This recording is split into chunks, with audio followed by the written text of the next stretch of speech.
My name is Diana. I am 27 years old, working as a forensic data analyst, and my life changed forever on an unremarkable Tuesday. On the very first morning of my new job, I spotted a crystal-framed photograph of my husband sitting proudly on a coworker's desk. Somehow managing to hold back my absolute shock, I casually complimented the frame and asked who the lucky man in the picture was. She beamed from ear to ear and replied that he was her fiancé and that his family had just thrown them an extravagant, lavish engagement party over the weekend. I simply smiled. Before I continue this story, let me know where you are watching from in the comments below. Hit like and subscribe if you have ever had to smile through a betrayal while quietly planning your next move. Walking into the sleek glass-paneled lobby of Vanguard Financial that morning, I felt a deep and profound sense of pride and personal accomplishment.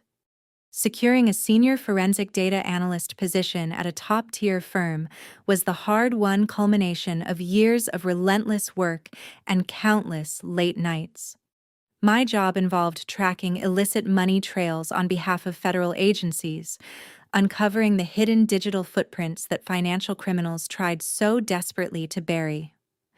I was escorted to my new workstation, a modern, well-appointed desk positioned right in the middle of a bustling open-plan office.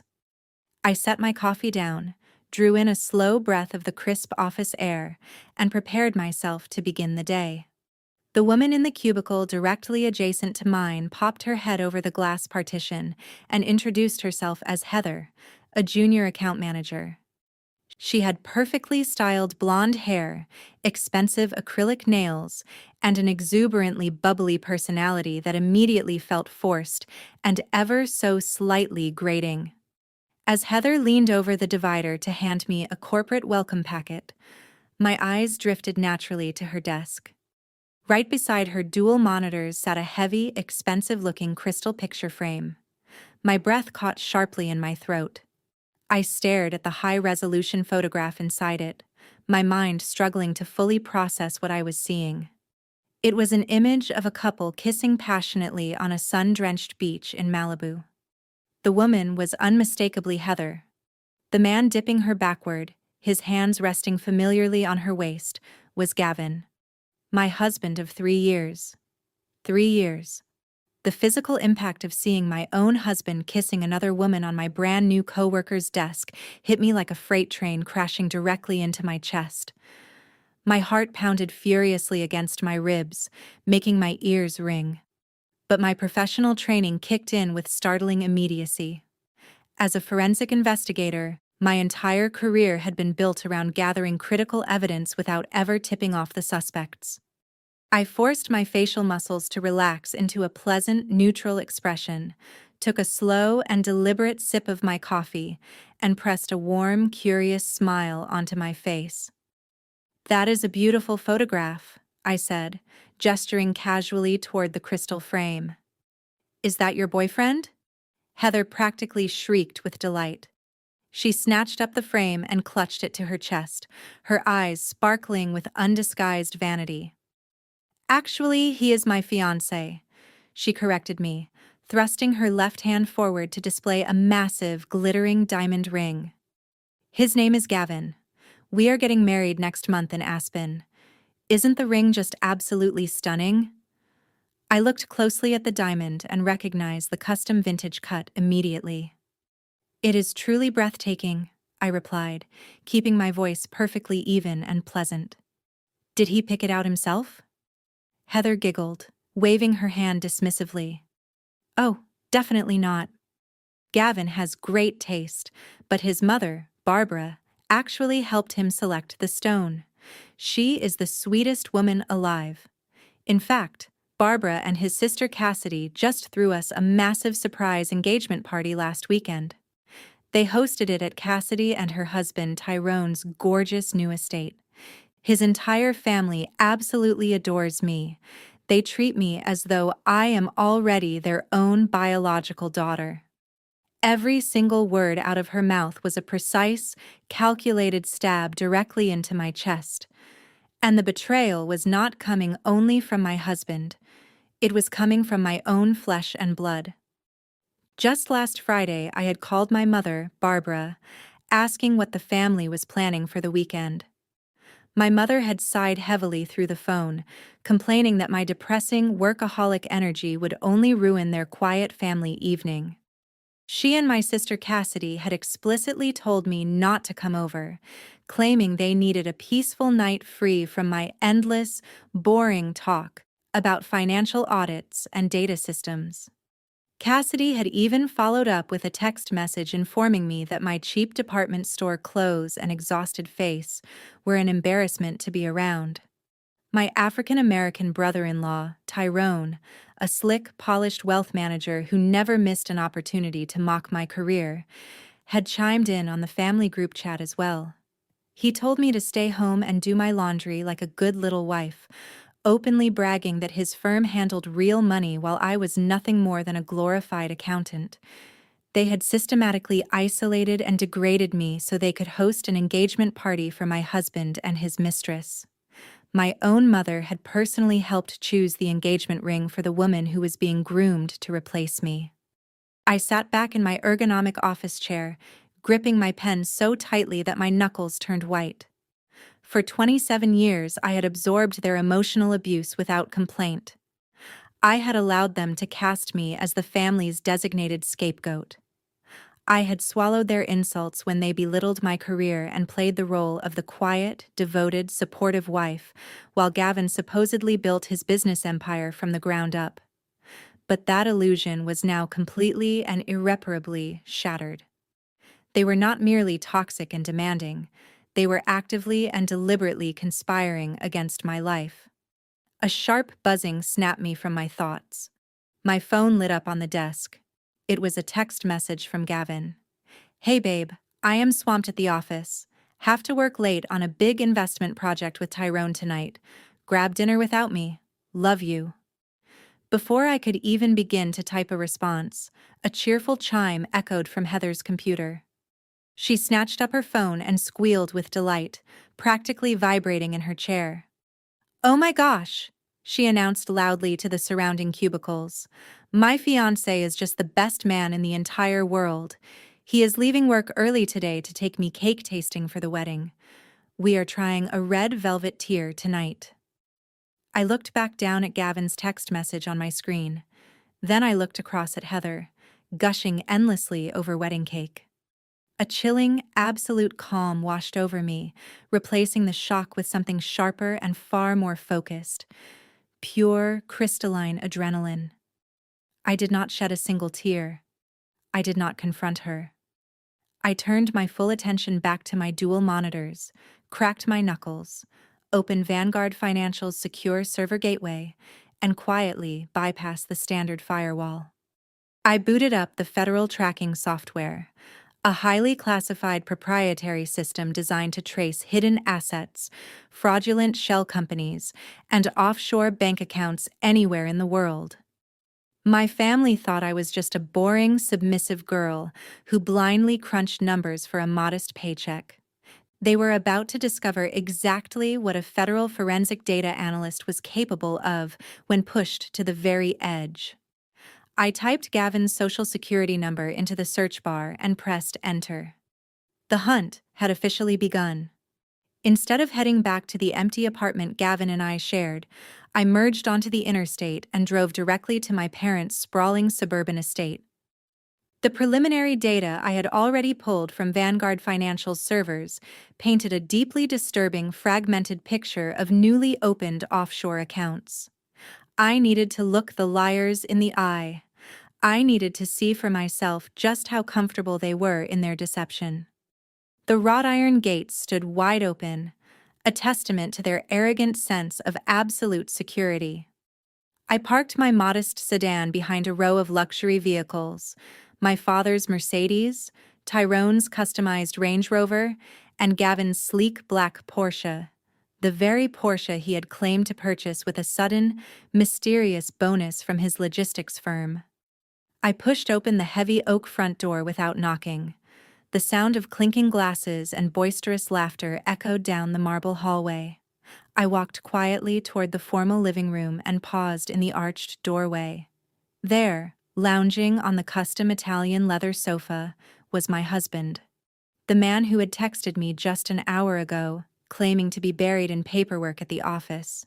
He held a crystal tumbler of amber liquid in one hand, laughing uproariously at something Tyrone had just said. Tyrone stood at the wet bar, pouring another generous round of scotch, an impeccably dressed, towering man who wore his arrogance like an expensive cologne. "Well, look who decided to grace us with her presence." A sharp nasal voice cut through the air. I turned. My sister Cassidy was descending the grand staircase, swirling a martini glass. She wore a silk designer lounge set that cost more than my monthly salary. Her eyes swept up and down my sensible navy work suit, her lips curling into a sneer of pure disgust. "Nobody invited you, Diana. You look like a cheap bank teller in that suit. No wonder Gavin is always so stressed out. You carry this miserable, exhausting energy absolutely everywhere you go. We are celebrating Tyrone's new client acquisitions, and here you are, ruining the entire mood." Gavin had the audacity to look merely slightly inconvenienced by my arrival. He set his whiskey down and rubbed his forehead, playing the role of the tired, overburdened husband. He did not ask how my first day at the new job had gone. He did not bother to explain why he was drinking scotch at my parents' house, rather than working late as claimed. My father, Thomas, walked in carrying a stack of financial portfolios and barely glanced in my direction before turning his beaming attention straight to Tyrone. "Now this is a man who understands how to build a real legacy," he announced, clapping Tyrone on the back. "Tyrone handles real money. He just restructured our entire offshore portfolio. You could learn a thing or two from him, Diana. You are 27 years old and still just a glorified accountant. Learn your place in this family and try to support your husband instead of constantly nagging him with that penny-pinching mindset of yours." A glorified accountant, their favorite insult. They conveniently ignored the fact that my security clearance gave me direct access to restricted federal databases, that I was a forensic analyst contracted by federal agencies to track down white-collar criminals. In their eyes, I remained nothing more than the boring, submissive family disappointment. I did not argue. I did not raise my voice. Arguing would only signal that the compliant Diana they had always known was gone. Instead, I let my shoulders drop, manufactured a look of deep, shameful exhaustion, and said quietly, "You're right, Dad. I'm just tired from my first day. My phone is nearly dead.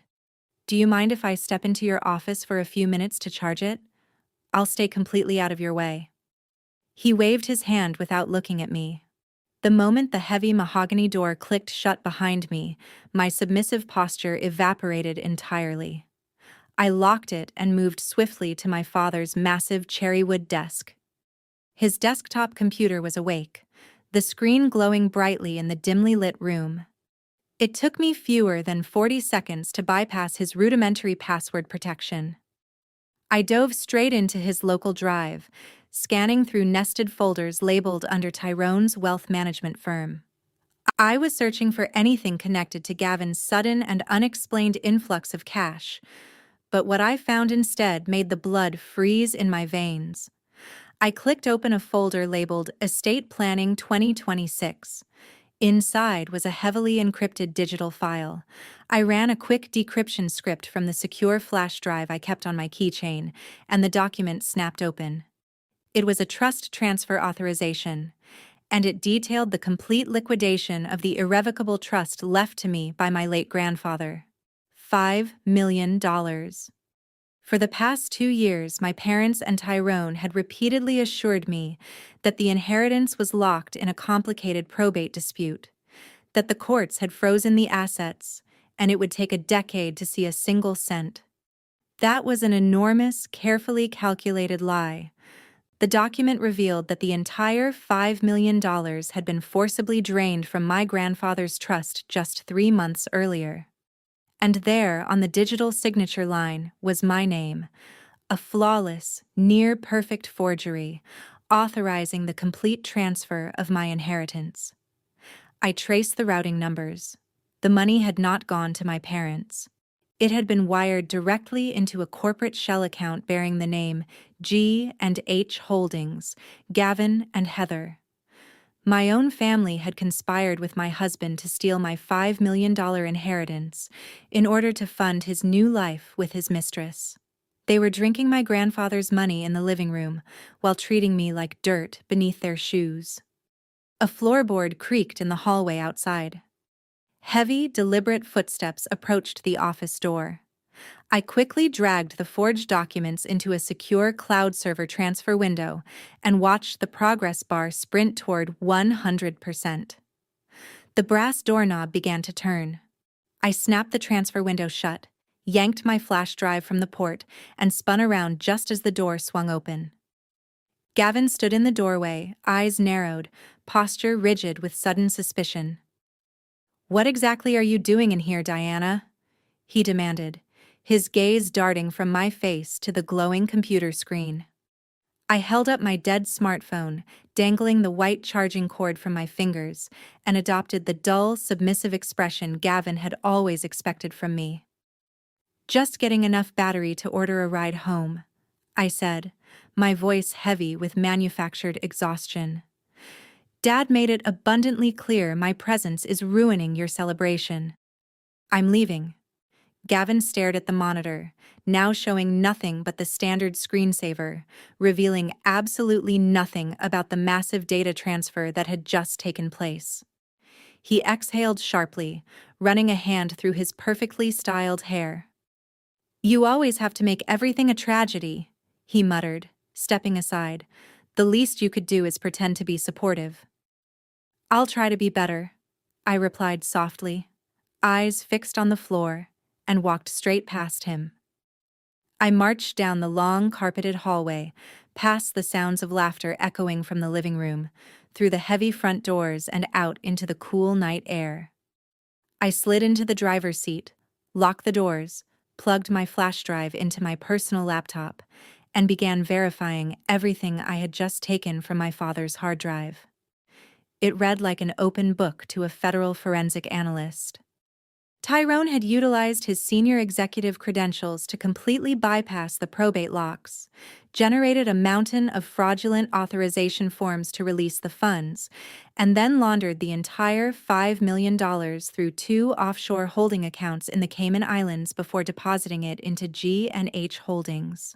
My husband and his mistress were fully financing their lavish new life, the vintage diamond ring, the upcoming destination wedding, using my stolen inheritance, with my own family rolling out the red carpet every step of the way. The secondary ledgers I had downloaded finally explained why Tyrone was so completely untouchable in my family's eyes. My father had quietly lost a massive fortune on failed real estate investments over the past 5 years and was drowning in toxic debt. Tyrone had swooped in like a savior, restructuring the failing portfolio and keeping the creditors at bay, maintaining the comfortable illusion of my parents' wealth. In return, they worshipped him like a king, and they had handed him my $5 million inheritance as his reward for keeping my father out of bankruptcy. Gavin received his payout and his mistress. Tyrone took his cut. My parents kept their mansion. I closed my laptop with a sharp, satisfying click. They thought I was stupid. They thought I was weak. They had no idea that every digital fingerprint they had ever left behind was now safely archived on a federally encrypted server. I started the engine, pulled out of the driveway, and left the estate behind without shedding a single tear. I was already calculating my next move. I knew their arrogance would be their downfall. Tyrone was reckless, and Gavin was lazy. Federal tax season was approaching fast, and a sudden $5 million injection into a shell company would require airtight documentation to survive even a routine IRS screening. They would need my legal consent to finalize everything without triggering red flags. Gavin was going to come to me playing the role of the overworked, loving husband, and he was going to put a pen in my hand. I gripped the steering wheel, a cold, razor-sharp smile forming on my lips as I drove through the dark suburban streets. Let them think they had won. Let them plan their lavish wedding and drink their expensive scotch. Let them go on believing that the quiet, boring data analyst was completely oblivious to their grand scheme. Tomorrow morning, the real game would begin. And I was going to let my husband personally hand me the very weapon I would use to destroy him. The next morning, sunlight streamed through the kitchen windows of our sterile, overly modern house. Gavin was already dressed in his tailored suit, sipping an espresso. He slid a thick stack of stapled papers across the marble island toward me. "I need you to sign these before I head out," he said, rubbing his eyes to emphasize how hard he had been working. "Tyrone needs to file our joint tax returns today. He found a loophole that saves us a significant penalty, but the deadline is very strict." I looked down at the documents. The top page was a standard IRS tax form, but my forensic training activated immediately. The stack was far too thick for a simple joint filing. I casually ran my thumb down the edge of the pages, fanning them open just a fraction. Hidden beneath the tax forms was a specialized legal document, a post-nuptial asset waiver. By signing the back page, I would be legally relinquishing all rights to any marital assets, effectively shielding his shell company and my stolen inheritance from any future divorce proceedings. Gavin was attempting to legally rob me blind while pretending to do our taxes. Before I could finish reading the fine print, my phone buzzed sharply on the counter. My mother. I answered and put it on speaker. "Diana." Barbara's voice cut through crisply. "Gavin tells me you're being difficult about the tax filings. Just sign whatever Tyrone gives you. He's doing us all an enormous favor." "Mom, I just want to read what I'm signing," I said steadily. "I'm an analyst. It's literally my job to look at the numbers." Barbara let out a sharp, mocking laugh. "You punch data into spreadsheets. If you ruin Tyrone's filing deadline over your stubbornness, you are dead to this family." She hung up without another word. Gavin looked at me with a soft, carefully constructed smile and reached across the island to touch my hand. "She just wants what is best for us," he said gently. "Please, just sign it so I can get to work." I looked at my husband. I looked at the man who is currently funding his new life with his mistress using my dead grandfather's money. I reached into my purse and retrieved my favorite pen, a sleek black friction pen issued to forensic field agents for temporary evidence logging. Its ink was chemically engineered to evaporate completely at room temperature within 24 hours. To the naked eye, it looked like standard black ink. To a federal court, any signature written with it was legally non-existent. I needed Gavin to believe he had won. He needed to see me break in order to feel fully secure in his arrogant little plan.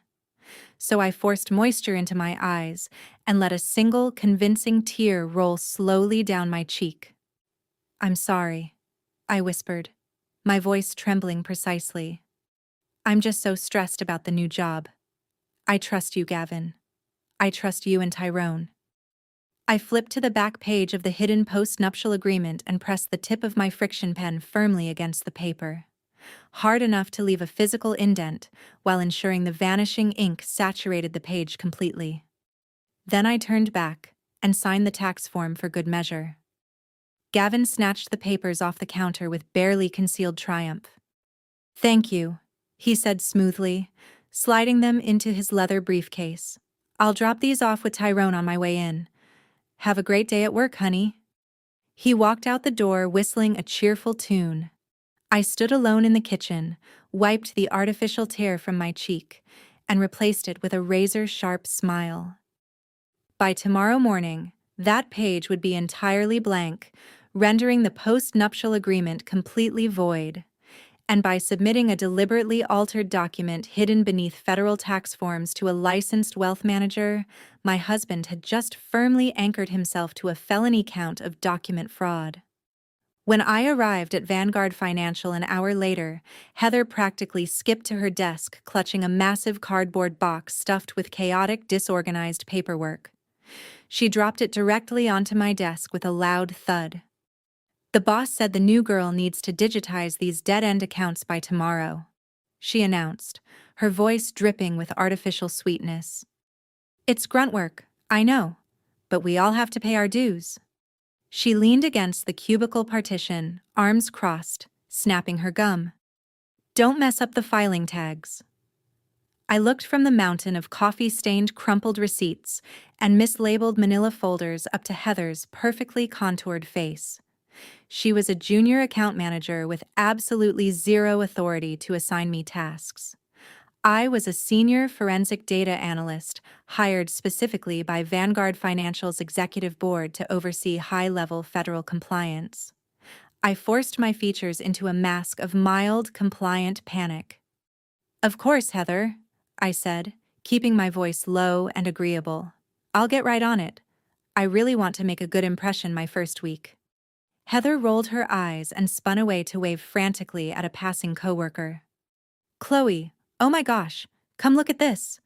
Gavin sent me the virtual tour link this morning." She thrust her phone toward the other woman. "Is that a pool overlooking the ocean? That place is absolutely massive." "It's our starter home," Heather bragged, her voice carrying effortlessly across the open-plan office. "Gavin just closed this enormous logistics deal and told me we're buying a $3 million property in Malibu, cash. He wants his future wife to wake up to the sound of the ocean every single morning. He's even hired a private designer to fly out next week to select the custom Italian marble for the master bath." I sat perfectly still, hands resting on the edges of the cardboard box. $3 million in cash. The math assembled itself instantly in my mind. The $5 million irrevocable trust my grandfather had left me had been drained just months ago, laundered through offshore accounts, and funneled into the G&H Holdings shell company.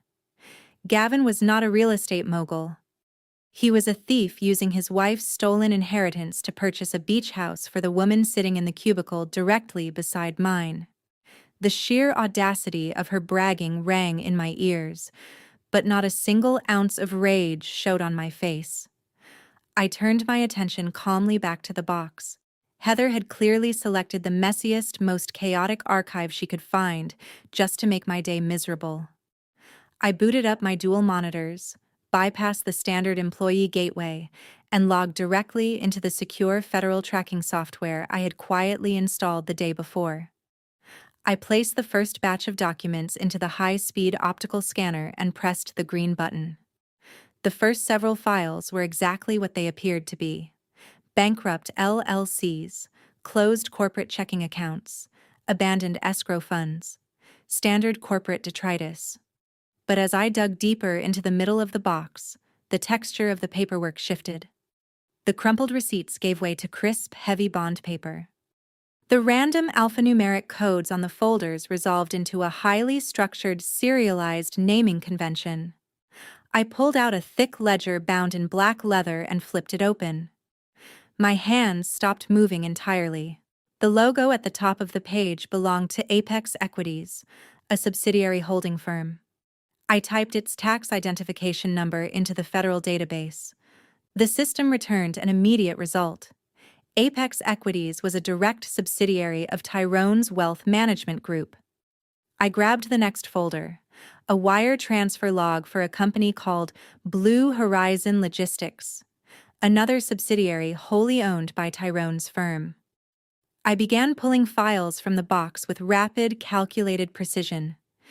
Every single document in the bottom half of this box fell under the corporate umbrella managed by my arrogant brother-in-law. I looked closely at the figures in the Blue Horizon Logistics ledger. What I was holding was not a box of dead-end accounts. It was a paper trail, and it led directly back to the man who had stolen everything from me. Massive sums of money were being moved in structured, perfectly identical increments. $50,000 transferred on the first of every month. $50,000 transferred again on the 15th. The funds were being methodically funneled into dummy vendor accounts for services that clearly and demonstrably did not exist. Consulting fees paid to non-existent offshore marketing firms, supply chain audits conducted by companies with no physical addresses and no verifiable employees. It was a classic textbook layering technique used to clean dirty money and make illicit capital disappear into the legitimate financial system. I ran the routing numbers through the highly classified IRS tracking interface. The screen flashed bright red. A bold warning banner stretched across my monitor. These were not dead-end accounts gathering digital dust in an archive basement. They were active, heavily monitored ledgers. The IRS had flagged these exact routing numbers just the previous week for suspected large-scale money laundering. Federal investigators were currently building a case against the unknown entities controlling them. And Heather, in her petty and contemptible attempt to play the office bully and humiliate the quiet new girl, had marched down to the basement archives and personally handed me the original, unredacted, physical ledgers. She had just handed a federal forensic data analyst the exact smoking gun needed to connect Tyrone's pristine wealth management firm directly to a massive illegal money laundering syndicate. I sat back in my chair, staring at the red warning banner reflected in my glasses. I looked over the glass partition at Heather. She was still giggling on the phone, likely scrolling through paint swatches for her stolen Malibu mansion. My family believed they had committed the perfect crime. They thought they had buried me in grunt work and silenced me with years of relentless insults. But they had made one catastrophic, fatal miscalculation. They had vastly and completely underestimated the woman they had spent my entire life systematically breaking down. I slowly reached for the Blue Horizon Logistics ledger and picked it up with steady hands, a genuine smile finally touching the corners of my lips. The hunt was over. The reckoning was about to begin.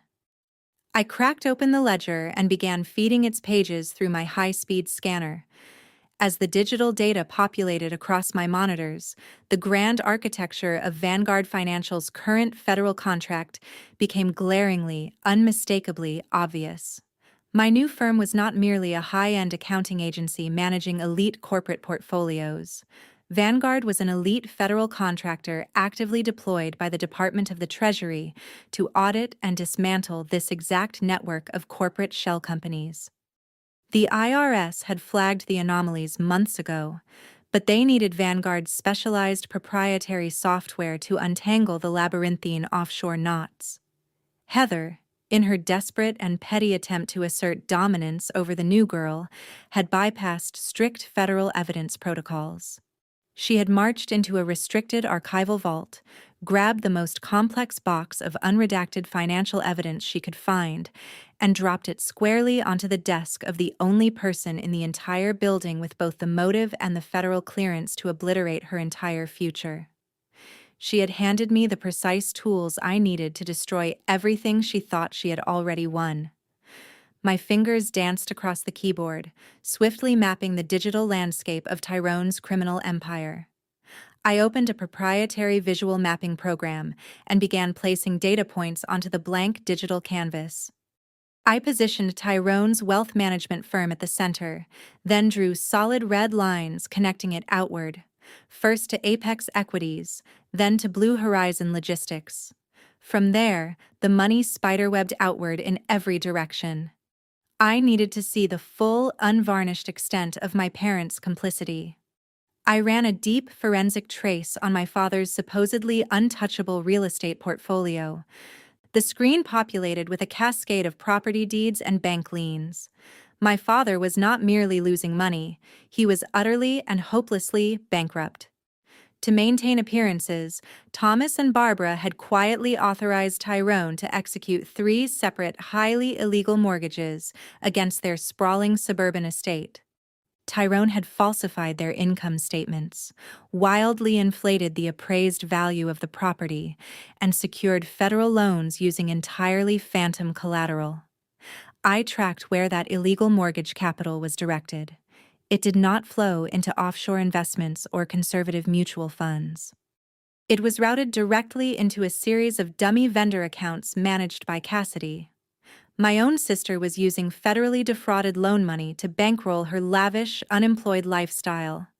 Every designer handbag, every imported sports car, every extravagant trip to Aspen, all of it paid for with stolen bank funds. But Tyrone had not stopped there. He had siphoned the remaining mortgage capital and funneled it directly into Gavin's fake logistics company. For 3 years, I had genuinely believed my husband was working 90-hour weeks to build a legitimate shipping enterprise from nothing. The federal ledgers told a vastly different story. His company owned 0 trucks, employed 0 drivers, and shipped absolutely no freight. Gavin's entire business was nothing more than an elaborate, glorified washing machine for Tyrone's illegal mortgage fraud. Gavin would accept the dirty money, filter it through fabricated payroll accounts, and route it back to Tyrone's offshore holdings, skimming a generous percentage off the top for his trouble. And then came the final, fatal stroke. When my grandfather's $5 million trust fund finally cleared probate, Tyrone could not resist the ultimate payday. He had deployed the exact same laundering network he built for my parents' mortgages to steal my entire inheritance, routing the funds straight into G&H Holdings. I sat back and stared at the completed visual map filling my monitor. It was a breathtaking, horrifying masterpiece of white-collar crime. Tyrone was the architect, orchestrating the fraud to line his own pockets. Thomas and Barbara were the desperate, complicit fools, trading their freedom for the hollow illusion of continued wealth. Cassidy was the greedy beneficiary, blindly spending stolen cash. Gavin was the opportunistic parasite, playing the role of devoted husband while actively robbing me blind. And Heather was the clueless, arrogant mistress, eagerly spending federal evidence on Malibu real estate. They were all inextricably linked, bound together by thousands of lines of irrefutable digital code. A kingdom of glass and lies built directly on top of a federal fault line. I began cross-referencing the forged trust transfer documents I had pulled from my father's computer the night before with the original ledgers Heather had so generously provided. I compiled the offshore routing numbers, the fraudulent vendor invoices, and the illegal mortgage approvals into a single, massive, encrypted dossier. Every piece of the puzzle locked together with terrifying precision. I categorized the files under federal racketeering, wire fraud, bank fraud, and aggravated identity theft. A heavy shadow fell across my desk, blocking the fluorescent office lighting. I did not flinch. I kept my eyes locked on the digital map as a tall, imposing figure stepped up to the edge of my cubicle. It was Marcus Vance, the Senior Director of Federal Compliance at Vanguard Financial, a notoriously ruthless former federal prosecutor who demanded absolute perfection from every analyst under his authority. Vance stood perfectly still, his sharp gaze dropping from my face to the cardboard box sitting on my desk. He stared at the original, unredacted Blue Horizon Logistics ledgers resting beside my keyboard. His jaw tightened, the muscles ticking visibly beneath his skin as he recognized the classified corporate logos printed on the heavy bond paper. "Diana," Vance said, his voice dropping to a dangerously low, authoritative whisper. "Those physical files are highly classified federal evidence. They are supposed to be locked in the restricted subterranean vault under constant video surveillance. Why are they sitting out in the open on a junior analyst's desk?" I slowly lifted my hands from the keyboard. I let the silence hang in the air for a deliberate fraction of a second, savoring the absolute certainty vibrating through every nerve in my body. I looked up and met his intense stare with cold, unwavering clarity. A sharp, predatory smile formed on my lips.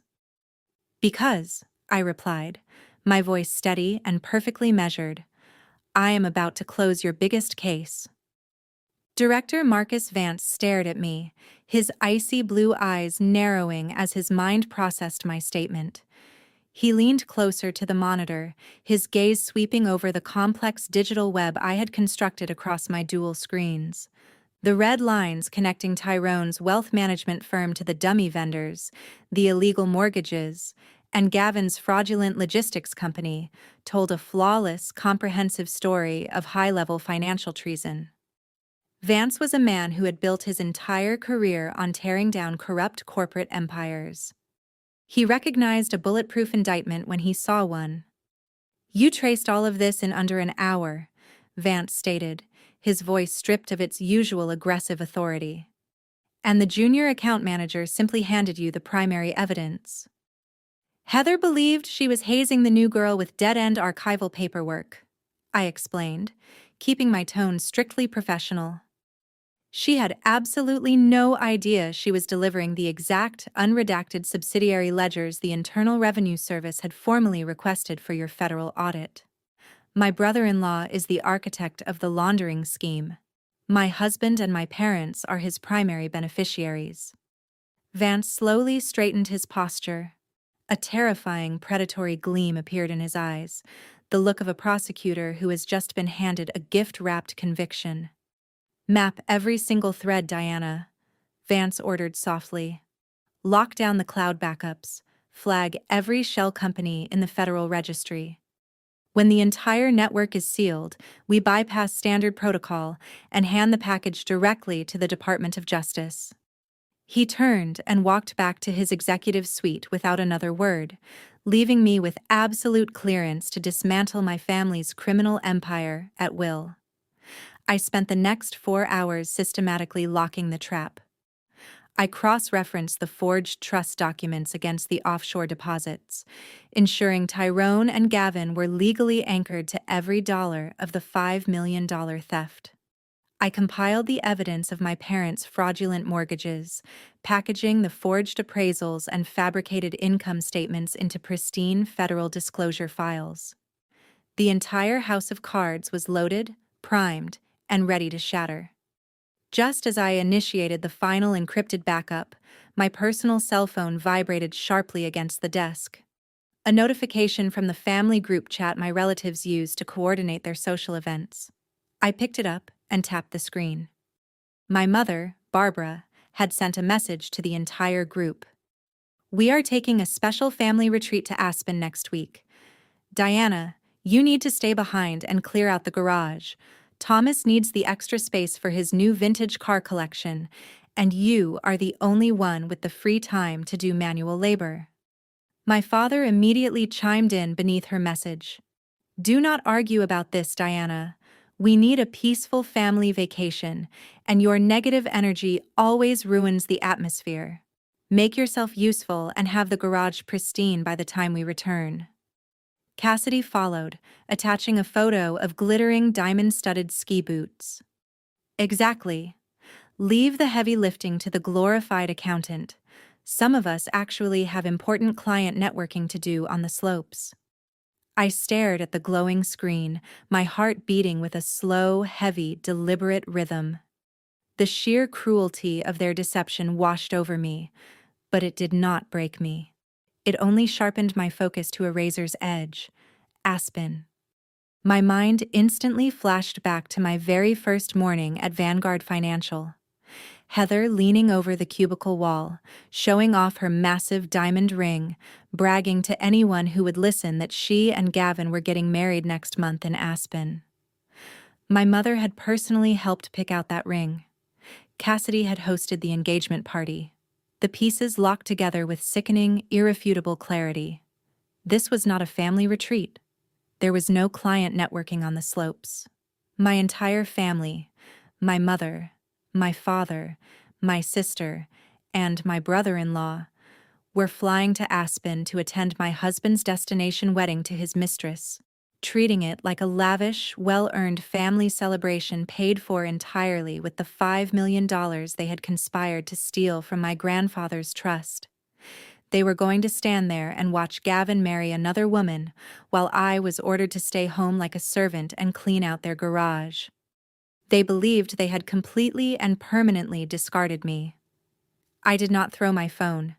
I did not type out a furious, emotionally unstable paragraph demanding answers.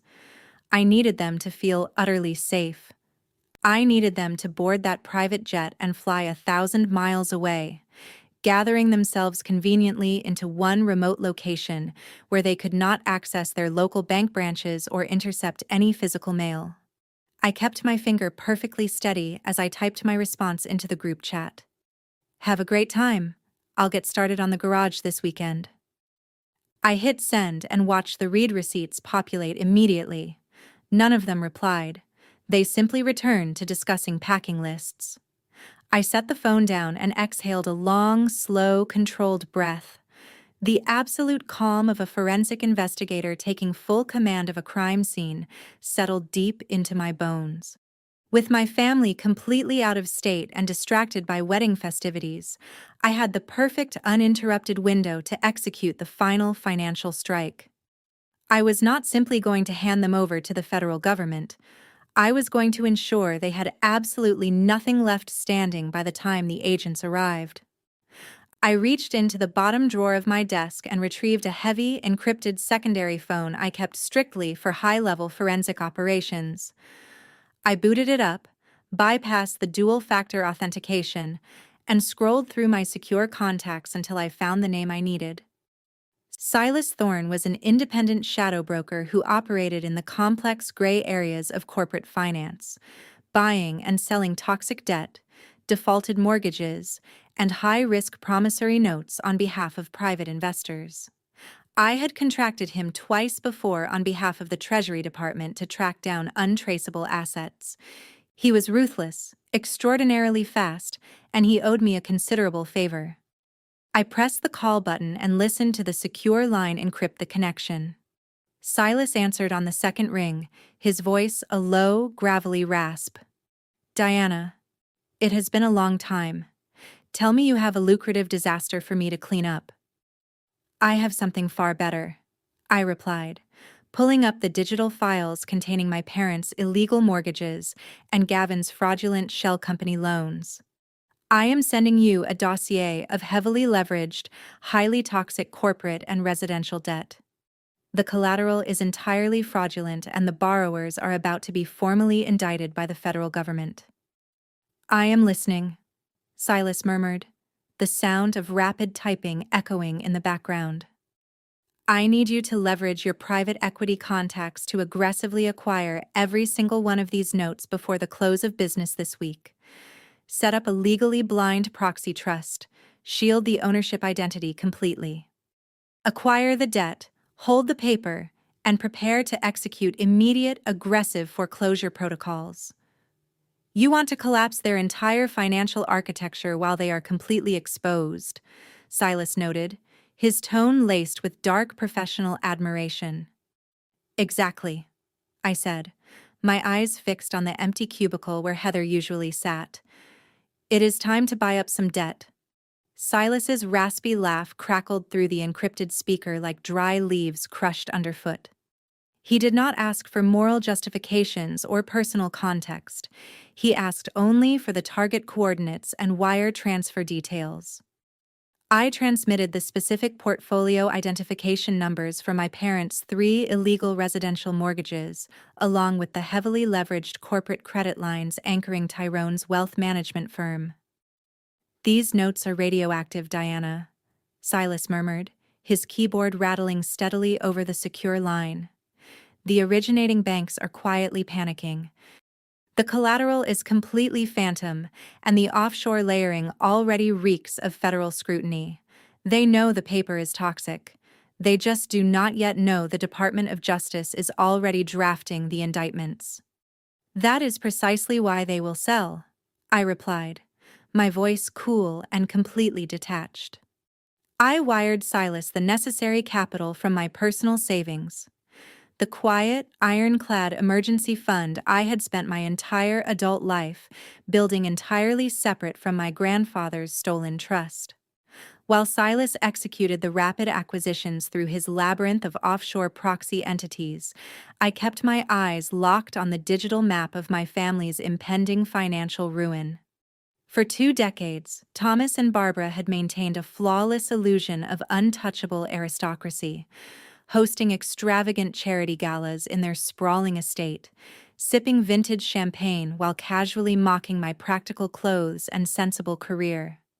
I remembered the endless holiday dinners where they treated me with thinly veiled contempt, forcing me to park my modest sedan on the street so Cassidy's imported convertible and Tyrone's luxury SUV could dominate the grand circular driveway.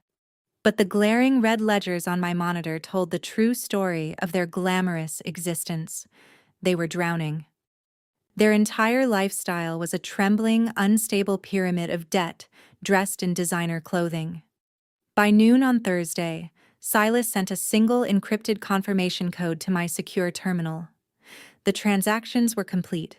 The banks, desperate to unload Tyrone's toxic paper before the federal regulators arrived, had sold the entire debt portfolio to my blind proxy trust for a fraction of its nominal value.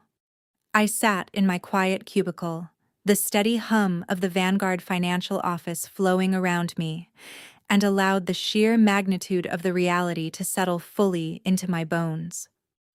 I now owned the mortgages on my parents' sprawling estate.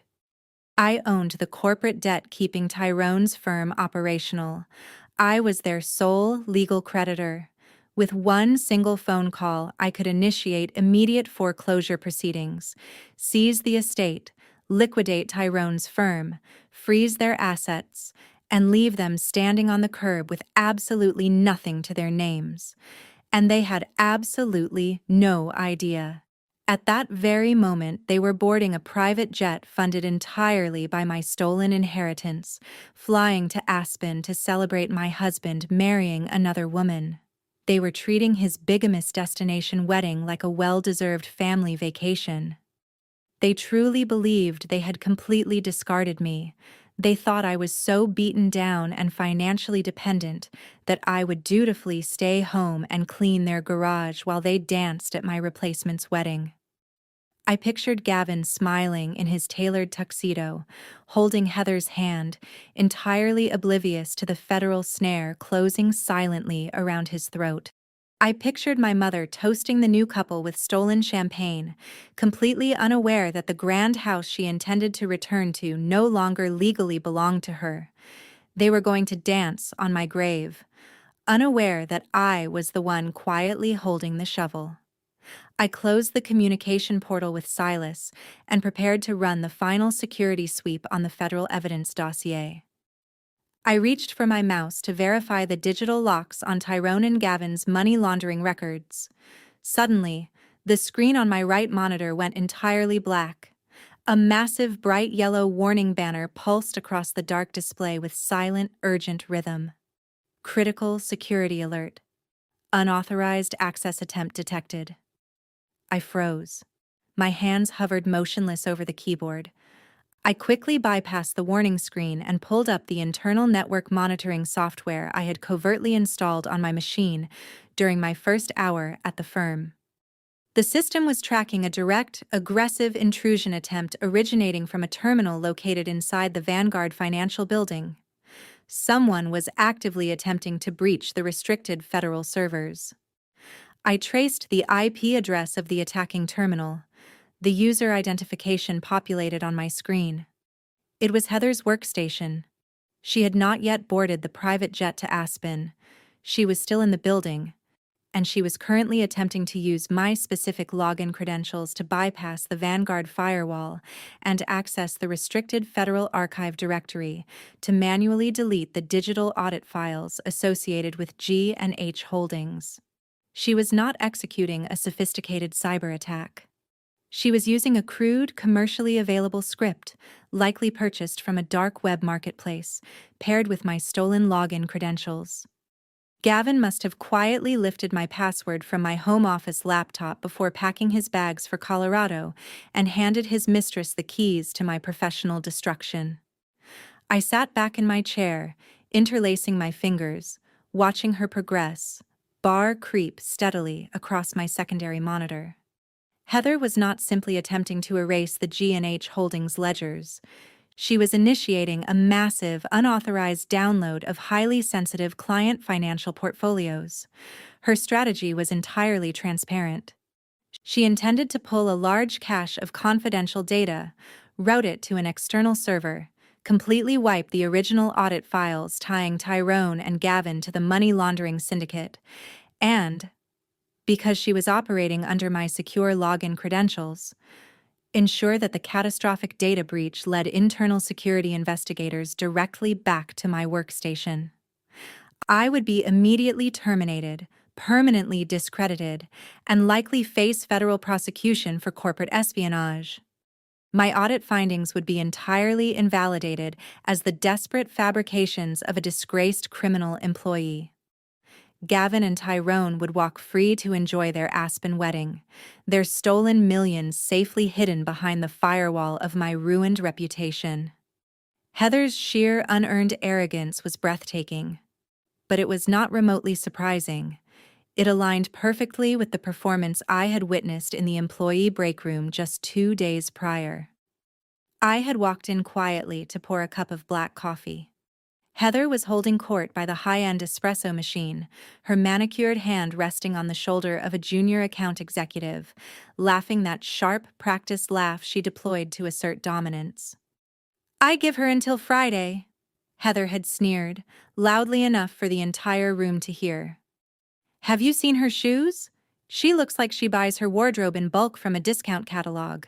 The boring data cruncher won't last the week. Gavin always says people like her just crack under corporate pressure. They don't have the spine for high-level finance." I had been standing directly behind her, pouring my coffee, entirely invisible in my plain gray suit. Heather had glanced over her shoulder, made direct eye contact with me, and simply smirked. Completely unashamed of her cruelty. She believed I was weak. She believed my silence was submission. Now, watching her digital avatar blindly smash against Vanguard's security architecture, I understood just how truly fatal her overconfidence had always been. Heather thought she was setting a trap for a mouse. She had not realized she had just walked into a tiger's cage. My hands returned to the keyboard, my fingers moving across the keys with cold, calculated precision. If I locked her out now, she would simply claim her terminal had been independently compromised. She would walk away clean. I needed her to fully commit to the crime. I needed her to leave irrefutable digital DNA embedded across every stolen file. Instead of severing her connection, I executed a rapid administrative override.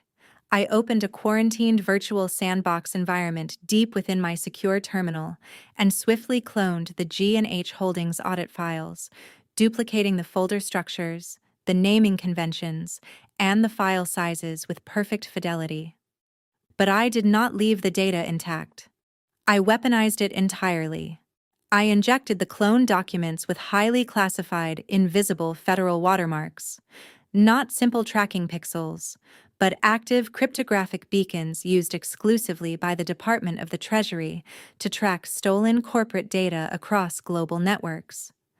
I layered the files with active tracing scripts that would permanently embed themselves into the hard drive of any device that attempted to store them. With the decoy payload perfectly engineered, I rerouted Heather's intrusion pathway away from the genuine Vanguard servers and funneled her directly into my isolated sandbox. A green notification flashed on my screen. Heather had taken the bait. The monitoring software showed her frantically batch-selecting the watermarked files, initiating the delete command on what she believed were the originals, completely unaware she was merely erasing phantom data generated seconds earlier. She then initiated the download protocol, pulling the heavily laced decoys onto a physical external flash drive plugged into her workstation. I watched the progress bar fill with terrifying speed. 10%, 40, 80. I could almost picture her sitting down the hall, heart racing with malicious excitement, composing a triumphant text to Gavin about how effortlessly she had neutralized his pathetic, boring wife. The progress bar hit 100%. Transfer complete. Heather had successfully stolen the files. She had officially committed felony corporate espionage. The moment the external drive disconnected from her terminal, my trap sprang completely and irreversibly shut. The active tracing scripts embedded in the decoy files executed their primary directive instantly, bypassing Vanguard's internal security network entirely and opening a direct, heavily encrypted line to a specialized federal server. A small black command window appeared in the corner of my right monitor. Lines of stark white text scrolled downward at lightning speed.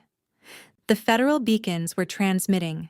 They pinged the FBI Cybercrimes Division with a catastrophic security alert containing the exact MAC address of Heather's specific workstation, her employee identification number, the precise geographical coordinates of her terminal, and a complete, unalterable digital log of her entire unauthorized intrusion.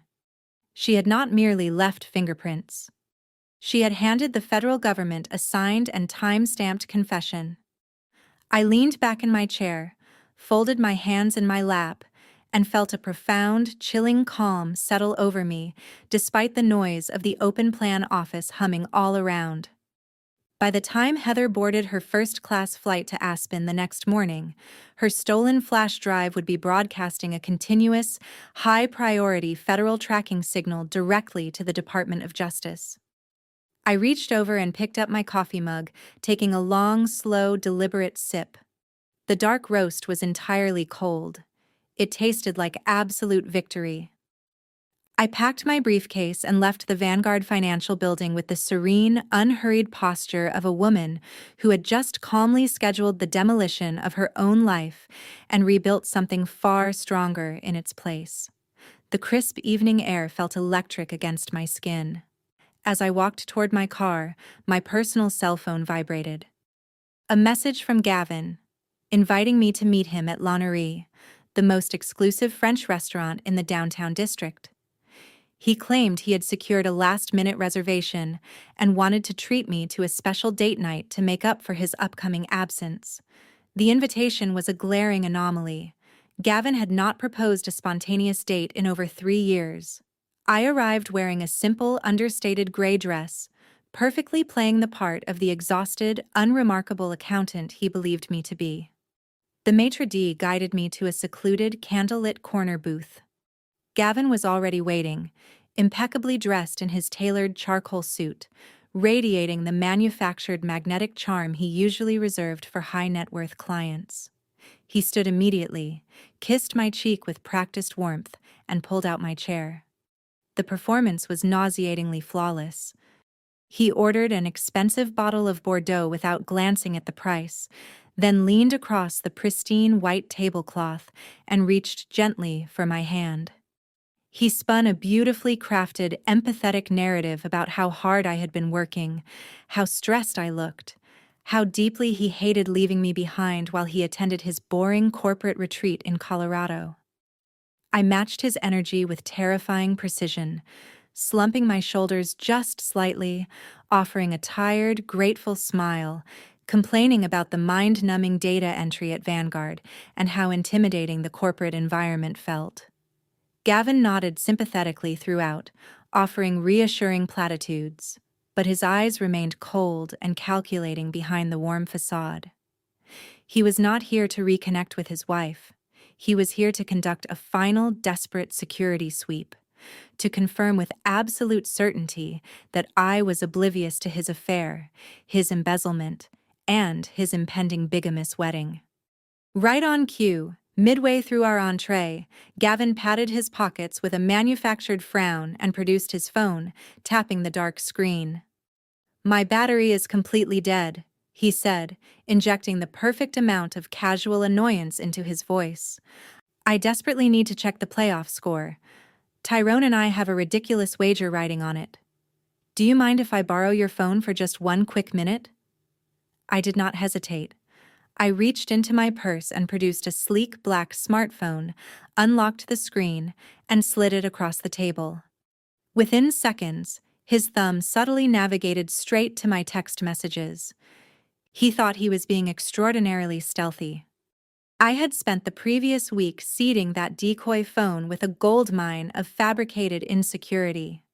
A detailed fake text thread with a non-existent college friend named Sarah, filled with messages complaining about failing at my new job, panicking that the financial software was too complex for me to understand, and expressing genuine fear that my manager was on the verge of letting me go by Friday. A micro-expression of pure, unadulterated satisfaction rippled across Gavin's face. The tension dissolved from his jaw and shoulders. He had found precisely what he came to find. He was so deeply engrossed in reading my fabricated misery that he completely missed my movements. I leaned casually across the table toward the small silver salt shaker near his side of the booth, my hand hovering within inches of his discarded suit jacket. With a swift, practiced motion honed through hours of deliberate repetition, I slipped a microscopic magnetic GPS tracker directly into the inner lining of his lapel pocket. It caught the dark wool fabric with a silent, invisible grip. I pulled my hand back and sprinkled salt over my risotto as though nothing had occurred. Gavin slid the phone back across the table and offered a bright, sympathetic smile. "Your team won," he announced smoothly, completely unaware that his own team had already lost everything. He raised his wineglass to toast our future. I raised mine in return, meeting his eyes with equal warmth. He believed he had executed a masterclass in deception. He had no idea he was now a walking tracking beacon, his every movement being broadcast in real time to my private encrypted server, a live signal that would lead me straight to his wedding altar. The next morning arrived with a crisp, biting chill that felt perfectly suited to the occasion. I stood on the front steps of my parents' sprawling estate, holding a heavy black trash bag, watching the grand circular driveway descend into a chaotic scene of manufactured luxury and frantic, self-important packing. Thomas and Barbara aggressively directed the hired staff while a mountain of matching designer luggage was loaded into an airport shuttle. Gavin gave me a quick, practiced peck on the cheek and repeated his lie about calling the second he landed in Colorado. I smiled the smile of the beautiful, oblivious wife, while my secure phone vibrated silently in my pocket with a fresh location ping from the tracker nestled in his lapel. Cassidy paused beside me on the front steps, her oversized designer sunglasses masking half her face, and swept her gaze over my faded jeans and oversized sweater with undisguised pity. "Make sure you scrub the driveway while we are gone," she sneered. "The caterers for next week's charity gala cannot be greeted by oil stains. Try to make yourself useful for once, Diana." Tyrone let out a booming, arrogant laugh from the driver's side of his SUV, deliberately angling his wrist so the morning light caught the diamond bezel of his massive gold Rolex. The very watch I had traced to a fraudulent dummy vendor account in his own embezzlement ledger. "Better get started early, Diana," he mocked. "Manual labor takes time, and we all know you are not exactly a fast worker." I simply lowered my gaze and nodded obediently, clutching the trash bag against my side.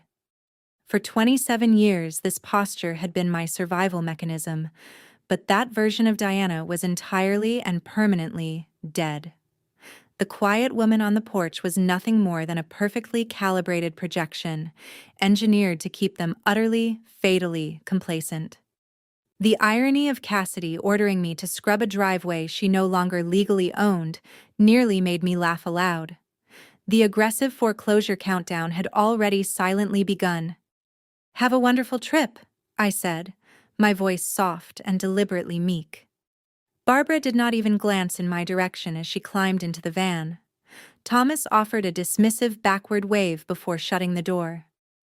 I stood completely still on the concrete steps and watched the caravan of luxury vehicles pull out of the grand driveway, their tail lights flashing red as they turned onto the main road, until the faint hum of their engines faded entirely into the crisp morning air.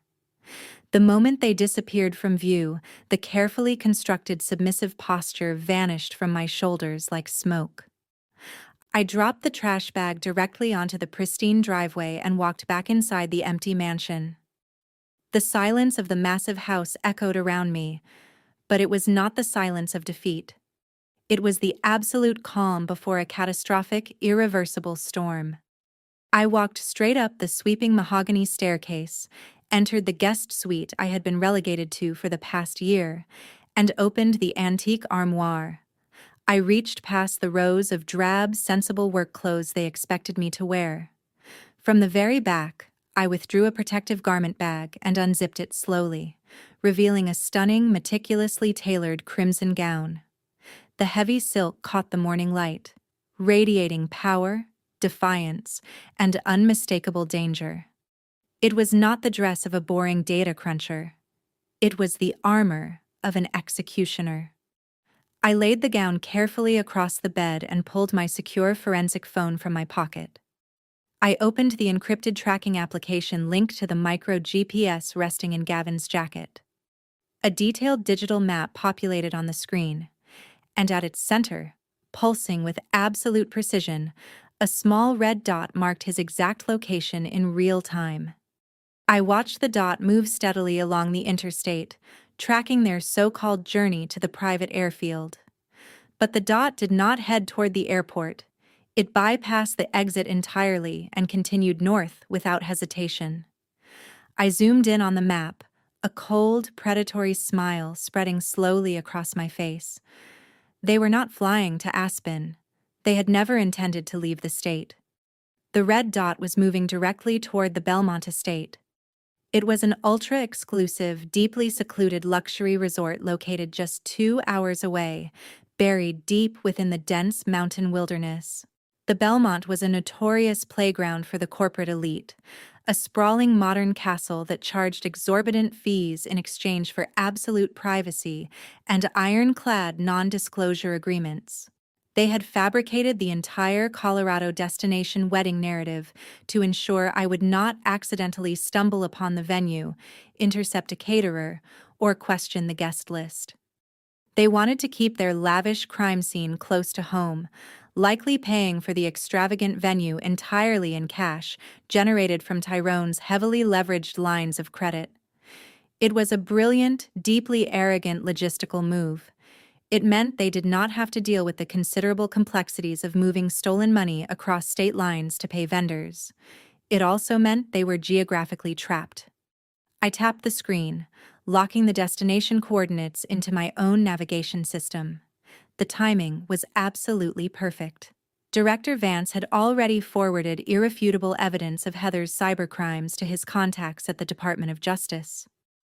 The digital watermarks I had carefully embedded Heather's exact location directly to federal agents. I unzipped the crimson gown and began to prepare with quiet, methodical precision. I applied my makeup with sharp, deliberate strokes, abandoning the muted, self-effacing tones I usually wore in favor of a striking, unapologetic look designed to command a room. I pinned my hair back, securing it tightly against my skull. I slipped into the gown, the heavy silk conforming perfectly to the lines of my frame, as though it had been made for exactly this moment. I looked into the full-length mirror and did not recognize the woman staring back at me. The subservient daughter was gone. The betrayed wife had been completely erased. What remained was the architect of their destruction, and she was about to crash a wedding. The 2-hour drive through the winding, forested mountain roads gave me ample time to appreciate the sheer scale of their deception.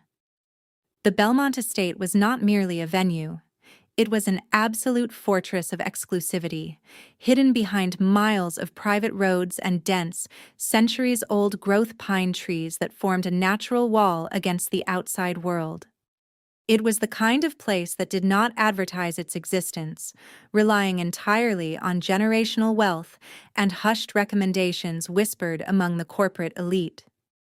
Booking this estate required a minimum of $500,000 upfront, a sum that Tyrone and Gavin had undoubtedly siphoned directly from my parents' fraudulent underwater mortgages. I bypassed the grand main entrance entirely, ignoring the long line of gleaming luxury imports waiting for the valet. Instead, I steered my practical, unremarkable sedan toward the service road parking near the loading dock. I knew precisely how these high society events operated. Security was heavily concentrated at the front gates to repel paparazzi and the uninvited public, but the service corridors were always a chaotic, humming hive of caterers, florists, and harried event staff who had no time to question anyone moving with purpose. Moving with the quiet, authoritative certainty of someone who unquestionably belonged there, I slipped through the kitchen entrance. The frantic, steam-filled energy of the kitchen staff masked my arrival perfectly. No one questioned the woman walking with absolute, terrifying determination toward the grand conservatory. I paused in the shadowed, velvet-lined hallway just outside the main event space. The heavy carved oak doors were slightly ajar, allowing the sounds of the rehearsal dinner to drift freely into the corridor. The atmosphere was dripping with manufactured opulence. A string quartet was performing a flawless, elegant rendition of Vivaldi. The melodic clinking of crystal glasses and the low, self-important hum of wealthy conversation filled the gilded air. I stood in the shadows and observed the room with clinical patience. It was a masterpiece constructed entirely from stolen money. Massive floral arrangements cascaded from the vaulted ceilings in extravagant curtains of white and gold. Waiters in pristine white tuxedos glided through the crowd with practiced invisibility, carrying silver trays loaded with beluga caviar and vintage champagne. And right in the center of the room, standing beneath a cascading crystal chandelier, were my parents. Thomas and Barbara were holding court with an older, impeccably dressed couple I recognized instantly from Vanguard Financial's elite client portfolio. Heather's parents, the billionaire real estate magnates. I listened as my father laughed heartily, clapping Heather's father on the shoulder with practiced, aristocratic familiarity. "Gavin is an absolute prodigy," Thomas boasted loudly, ensuring his voice carried effortlessly to the surrounding guests. "The way he manages our family's portfolio is nothing short of visionary. His market instincts are entirely unparalleled. You are gaining a spectacular son-in-law, Richard. A man of true ambition and flawless pedigree." Barbara nodded enthusiastically beside him, her diamond earrings catching the chandelier light like tiny dancing flames. "And Heather is just the perfect match for him. They belong in this world together." It is such a relief that Gavin finally found someone on his level, someone who truly understands the unrelenting demands of high society. The implication was crystal clear and deliberately cruel. To my family, I had always been the starter wife, the boring blue-collar mistake that Gavin had been required to outgrow before arriving at his real life. They were standing in a room paid for by a criminal syndicate, sipping champagne purchased with stolen money, and proudly rewriting history to erase me from existence entirely. They were securing their place in Heather's billionaire family by offering Gavin up as a prize. I placed my hands flat against the heavy brass handles of the oak doors. I did not knock. I did not wait for an invitation. I pushed the doors open with a heavy, resonant thud that echoed sharply over the string quartet and silenced the room in a single devastating beat. I stepped fully into the blazing light of the grand conservatory. The crimson silk of my tailored gown caught the glow of a dozen chandeliers, radiating a vibrant, blood-red intensity that demanded the absolute attention of every person in the room. I stood tall, my shoulders pulled back, my spine made of forged steel. I was no longer the submissive, practical daughter they could order to scrub their driveway on a Sunday morning. I was the sole legal creditor of their entire existence, and I had arrived to collect.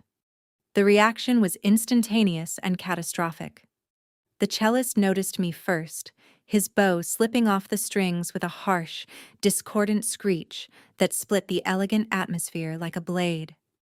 The music faltered and died. Conversations evaporated mid-sentence. The melodic clinking of glasses ceased entirely. The silence spread outward from the doorway like a shockwave, rippling through the crowd with unstoppable momentum until the massive room was completely, breathlessly dead silent. Every single eye in the room locked onto me. I found Gavin in the crowd without difficulty. The blood drained from his face with such violent, sudden speed that he looked like a corpse propped up in an expensive suit. His jaw went slack, his perfectly styled hair suddenly seeming grotesquely out of place above his terrified eyes. Beside him, Heather stared at me in sheer, unadulterated horror. Her fingers went completely limp. The crystal champagne flute slipped from her grasp and shattered against the marble floor, the sharp, explosive sound echoing through the silent room like a gunshot fired at close range. She had known I was supposed to be ruined by now. She had known her digital trap was supposed to have gotten me fired days ago. Seeing me standing there, wearing a gown that cost more than her engagement ring, shattered her entire, carefully constructed reality. My parents froze, their polished society smiles twisting into grotesque masks of absolute naked panic. Thomas took a full step backward, physically retreating from the ghost of the daughter he believed he had successfully discarded. Barbara clutched her pearl necklace with white-knuckled fingers, her mouth opening and closing without producing a single coherent sound. Tyrone stood near the bar, his habitual arrogant smirk melting with agonizing slowness into an expression of profound, cornered fear.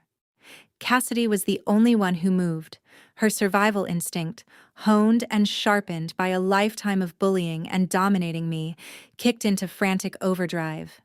She could not process the catastrophic shift in power unfolding before her eyes.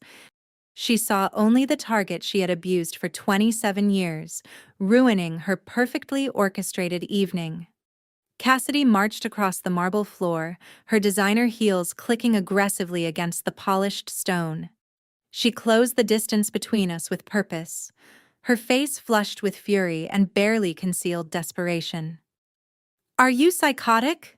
Cassidy hissed, her voice a venomous, urgent whisper meant only for me, her manicured nails digging sharply into the skin of my arm.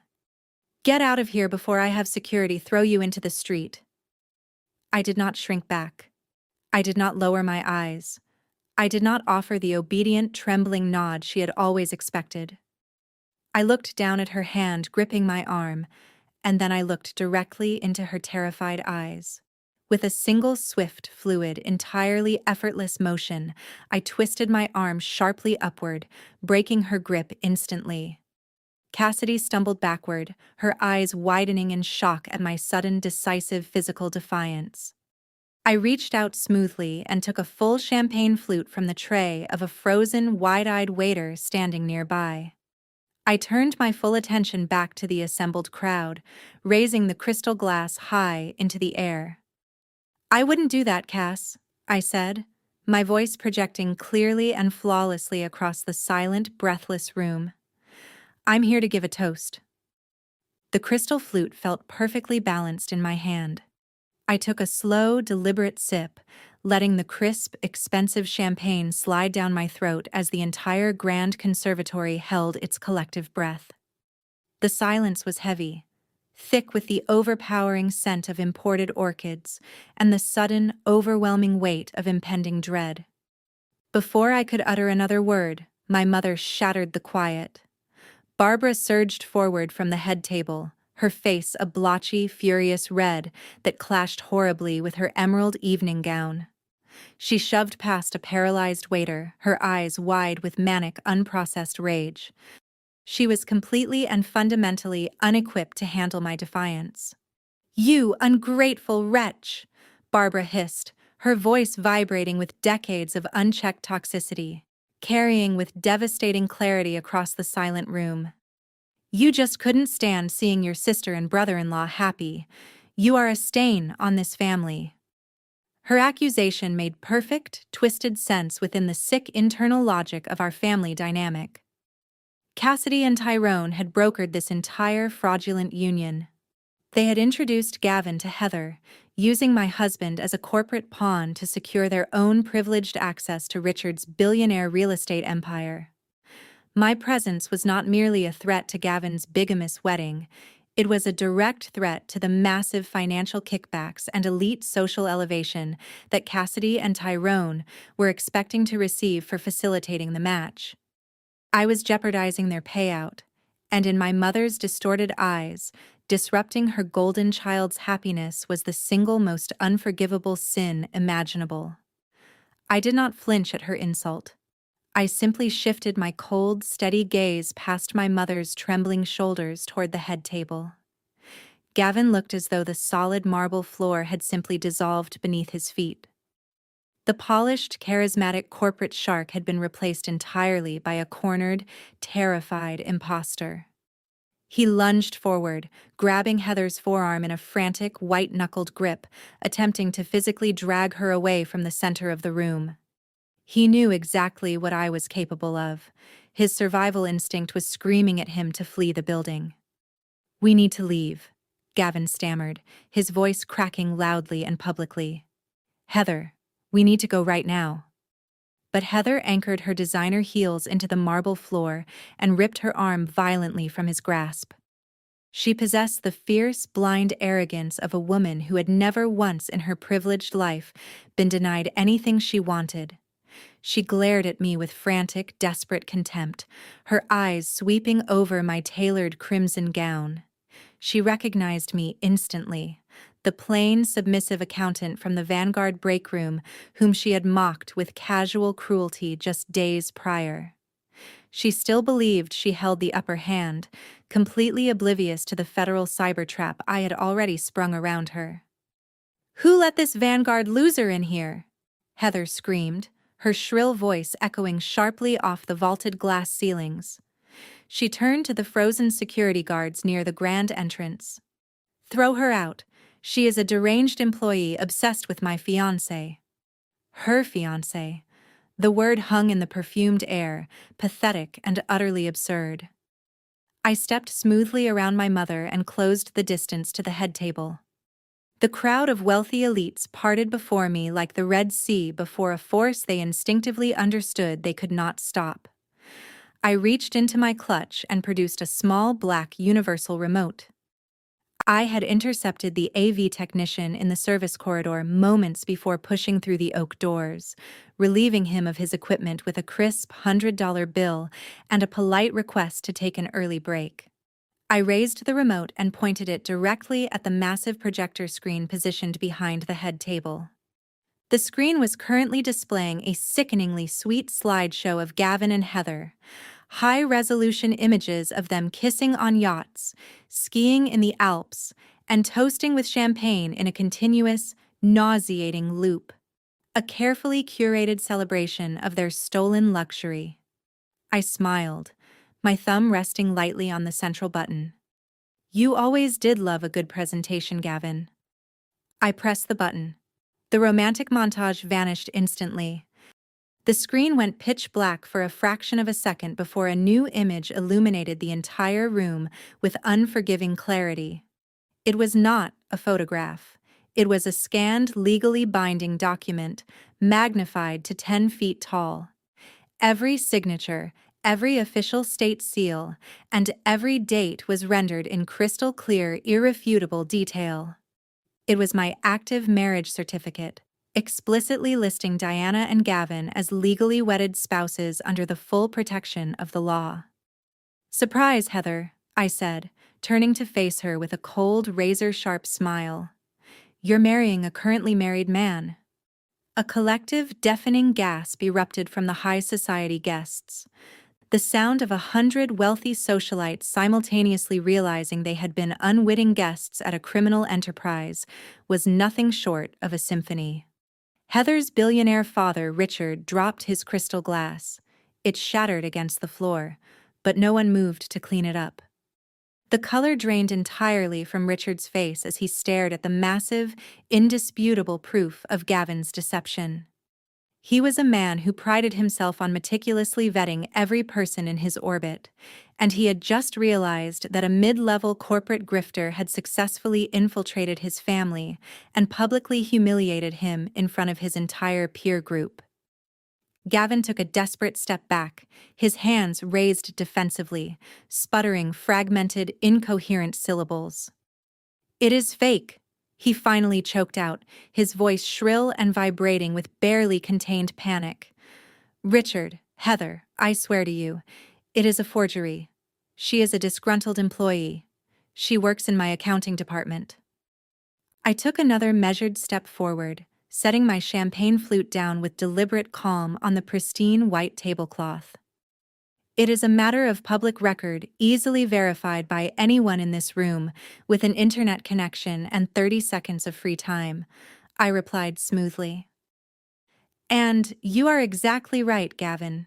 I do work in your accounting department, which is precisely how I know about the offshore accounts, the forged ledgers, and the shell corporations you and Tyrone have been using to siphon Vanguard client funds to pay for this very venue." Heather turned to Gavin, her face collapsing in pure, dawning horror as the full weight of my words sank in. "Gavin, tell me she is lying." Gavin reached for her again, but Richard intercepted him without hesitation. The older man stepped firmly between his daughter and the man she had believed she was going to marry. "Do not touch her," Richard said, his voice quiet and radiating a cold, lethal authority that silenced the immediate vicinity. I looked directly at Tyrone, who stood near the bar, frantically texting on his phone, his face pale and visibly sweating. He was almost certainly attempting to move funds or reach his defense attorneys. "I wouldn't bother, Tyrone," I called out clearly, ensuring every person in the room could hear every word. "Silas completed the proxy acquisition of your underwater mortgages 2 hours ago. The foreclosure proceedings have already been formally initiated. Your luxury SUV, that diamond Rolex on your wrist, this entire lifestyle, it is all gone." Tyrone froze. The phone slipped from his motionless fingers and clattered to the floor. The room descended into utter, irreversible chaos. Guests whispered furiously, pulling out their own phones to gossip or call their brokers. The elegant rehearsal dinner had shattered into a million irreparable pieces. My mother was hyperventilating, clutching Thomas's arm as the magnitude of their public humiliation became impossible to deny.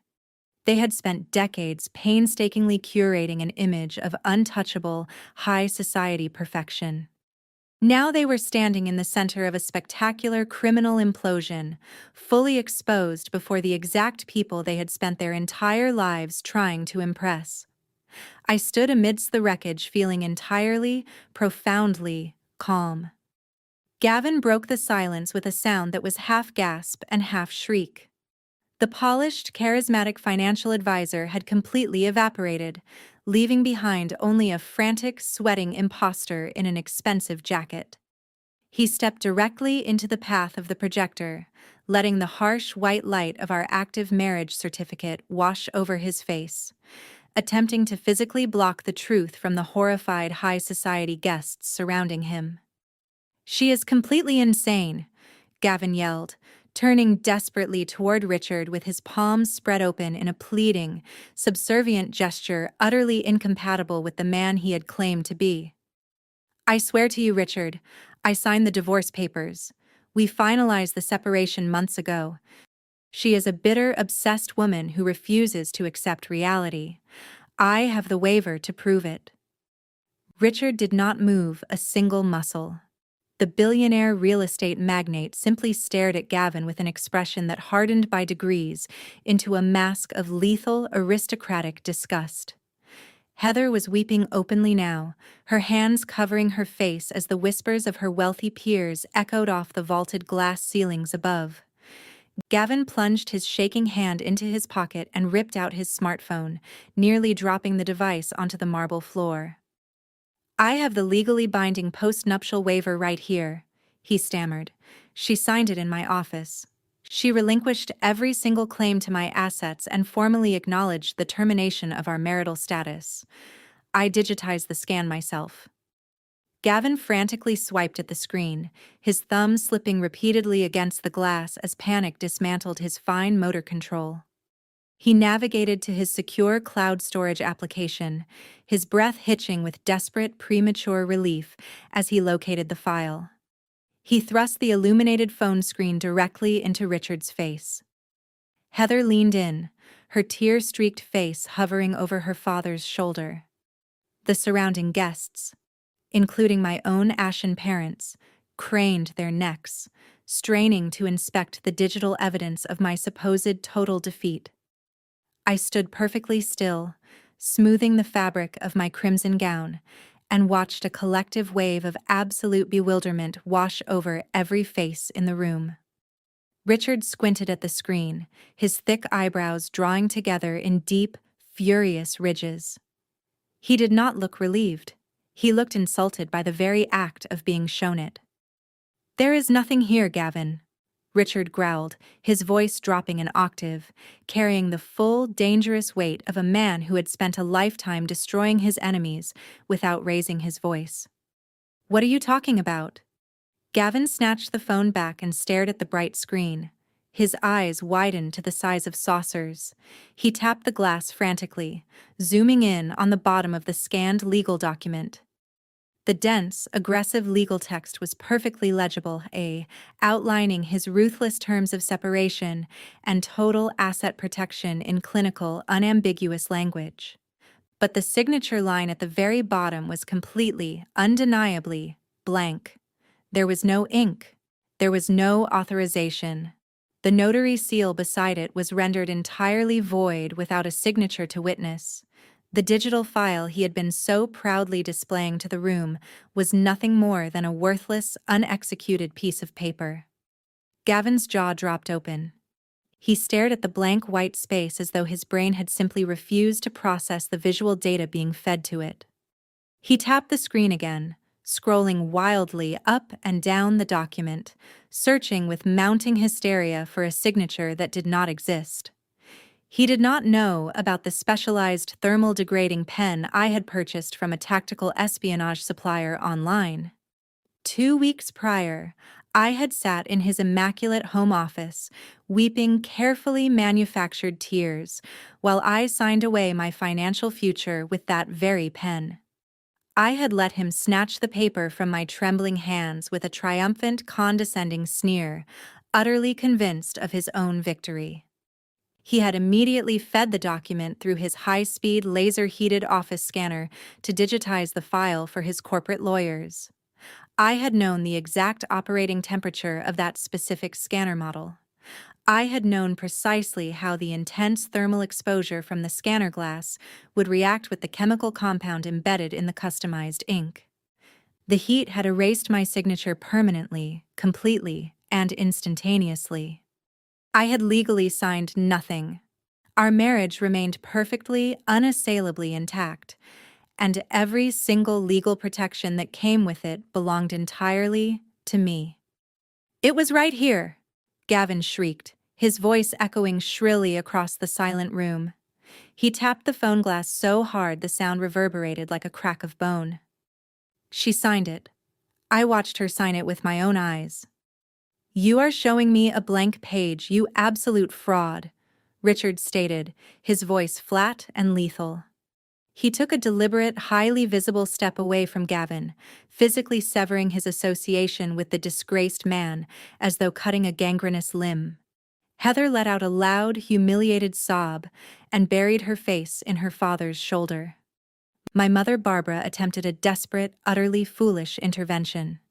She stepped forward, her hands raised in a placating gesture, her face stretched into a terrified, performative grin that fooled no one in the room. "Richard, please, there must be a clerical error. Diana has always been deeply unstable and vindictive. She is obviously manipulating the technology to manufacture a scene."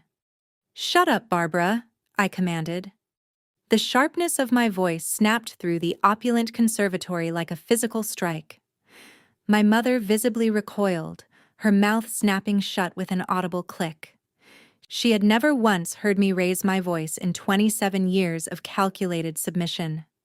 The sheer, unprecedented shock of my defiance paralyzed her completely. Cassidy cowered behind her, her usual vicious bravado erased entirely by the magnitude of the social catastrophe unfolding around her. That was when Tyrone decided to take control.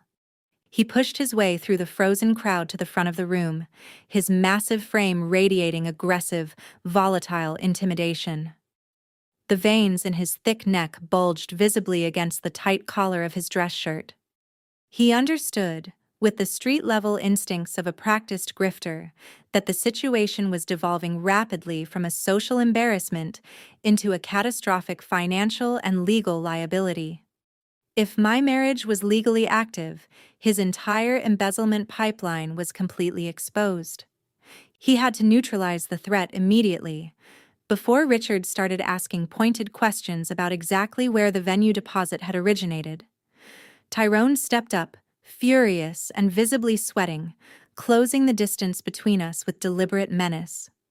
He tried to use his sheer physical size to force me back into a familiar, obedient submission. He pointed a thick, aggressive finger directly at my face. "You're trespassing, Diana," Tyrone barked, his voice dripping with condescension and barely controlled rage. "You have no money, no power, and no proof of anything. I'm having you arrested." He reached for his phone aggressively, flashing his stolen diamond Rolex under the chandelier light one final time.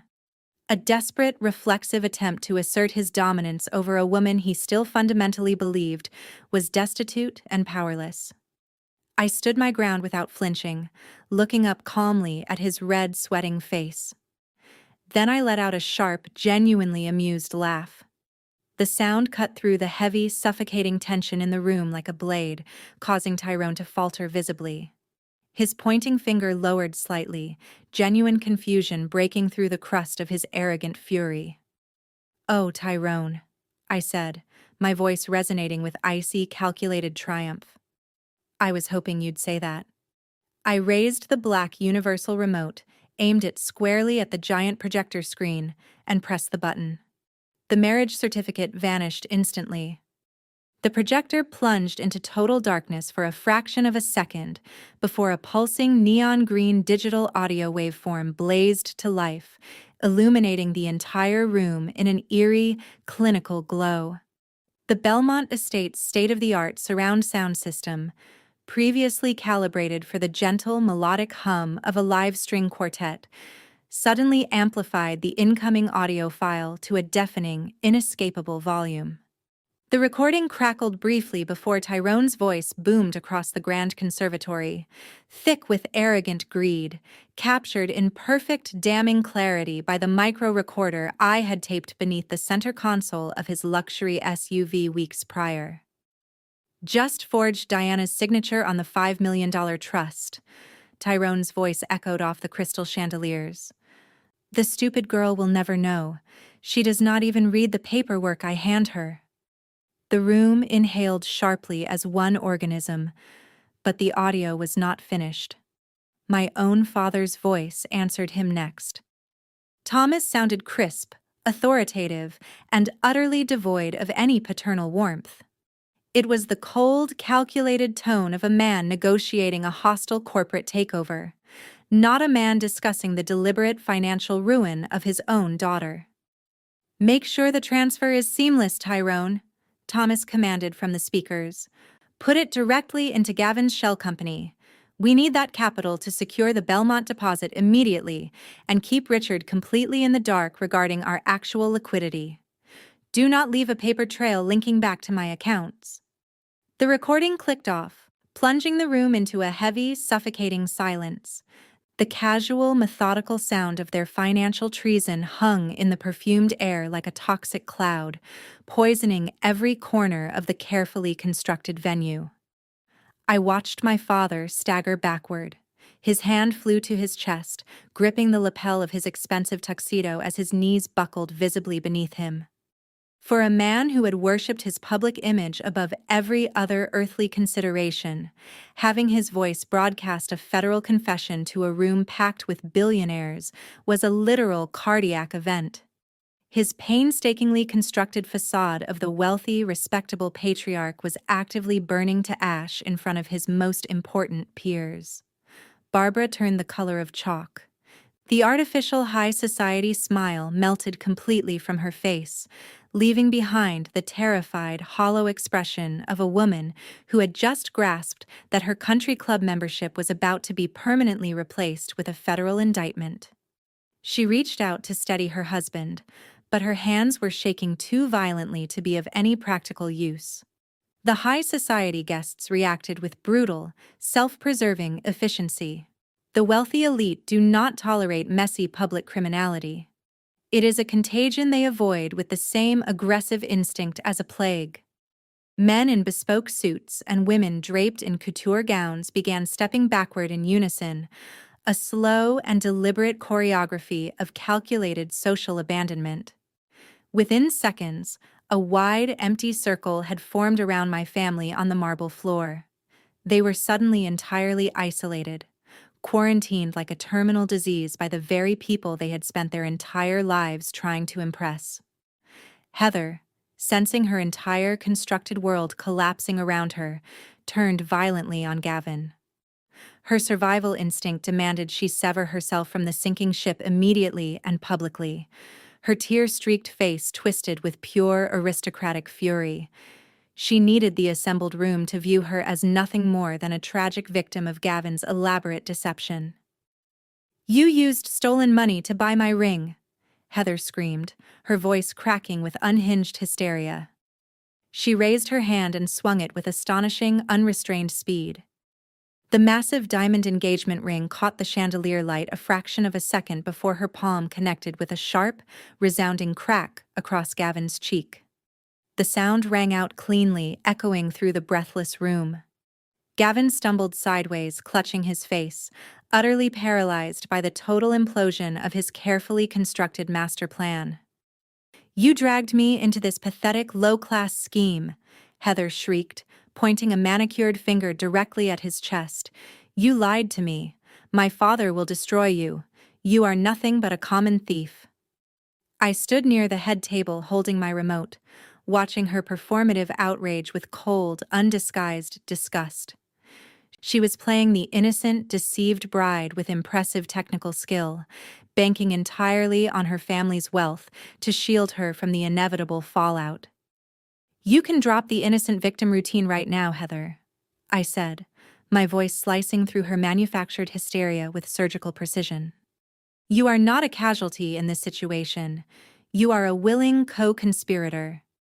Heather whipped her head toward me, her eyes flashing with indignant, cornered fury. "How dare you speak to me? I am a victim. I knew nothing about his fake marriage or his stolen money." I smiled, a cold, slow, predatory curve of my lips. I raised my arm and aimed the remote at the projector for the third time. I pressed the button. The screen shifted instantly from the green audio waveform to a stark, scrolling wall of technical data. A direct, irrefutable export of the Vanguard financial server logs. Lines of glowing white text cascaded down the massive black screen, highlighting an unauthorized data breach in vivid, damning red letters. "That is your specific employee identification number, Heather," I announced, projecting my voice with absolute clarity so every single guest, especially her father, could hear every syllable of the undeniable truth. "That is your exact workstation MAC address. And that is the precise timestamp from yesterday afternoon when you used my stolen credentials to illegally download highly classified client financial portfolios to an external drive." Heather's mouth fell open, but no sound emerged. The remaining color drained from her face completely, leaving her looking sickly and hollow beneath the chandeliers. Richard stared at the screen, his jaw tight, his eyes widening incrementally as he fully comprehended the catastrophic magnitude of his daughter's actions. "You thought you were wiping the ledgers to cover Gavin's tracks and frame me for corporate espionage," I continued, stepping closer to her, ensuring she felt the full, crushing weight of what she had done. "You thought you were so much smarter than the boring data cruncher in the break room, but you actually downloaded heavily monitored, federally watermarked decoy files. The moment you unplugged your flash drive, active tracing scripts executed." I paused, letting the silence amplify the final blow. "You did not just steal files, Heather. You transmitted a signed digital confession featuring your exact location directly to the FBI Cybercrimes Division. By the time this dinner is over, federal agents will be waiting for you." The sheer suffocating finality of my words hit her with the force of a physical blow. Her legs gave out entirely. She collapsed onto the polished marble floor, her expensive silk gown pooling around her in a chaotic, wrinkled ruin. She looked up at her father with eyes wide and desperately pleading, silently begging him to fix this, to buy her way out of federal prosecution the way he had purchased her way out of every other inconvenience in her privileged life.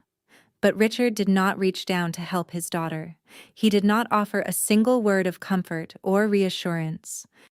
The billionaire simply adjusted his cufflinks, pulled his phone from his breast pocket with calm deliberation, and signaled for his private security detail to step away from the head table. He was officially and completely abandoning the blast radius. Gavin fell to his knees beside Heather, his breath hitching in ragged, pathetic gasps. He clutched his own hair, rocking back and forth as the full reality of his destroyed life finally crushed him beneath its weight. The fraudulent post-nuptial agreement, the bigamous wedding, the stolen corporate funds, every single carefully constructed lie had been systematically dismantled and weaponized against him. But Tyrone did not collapse. Tyrone was a street-level grifter who had clawed his way into high society through pure ruthlessness and physical intimidation.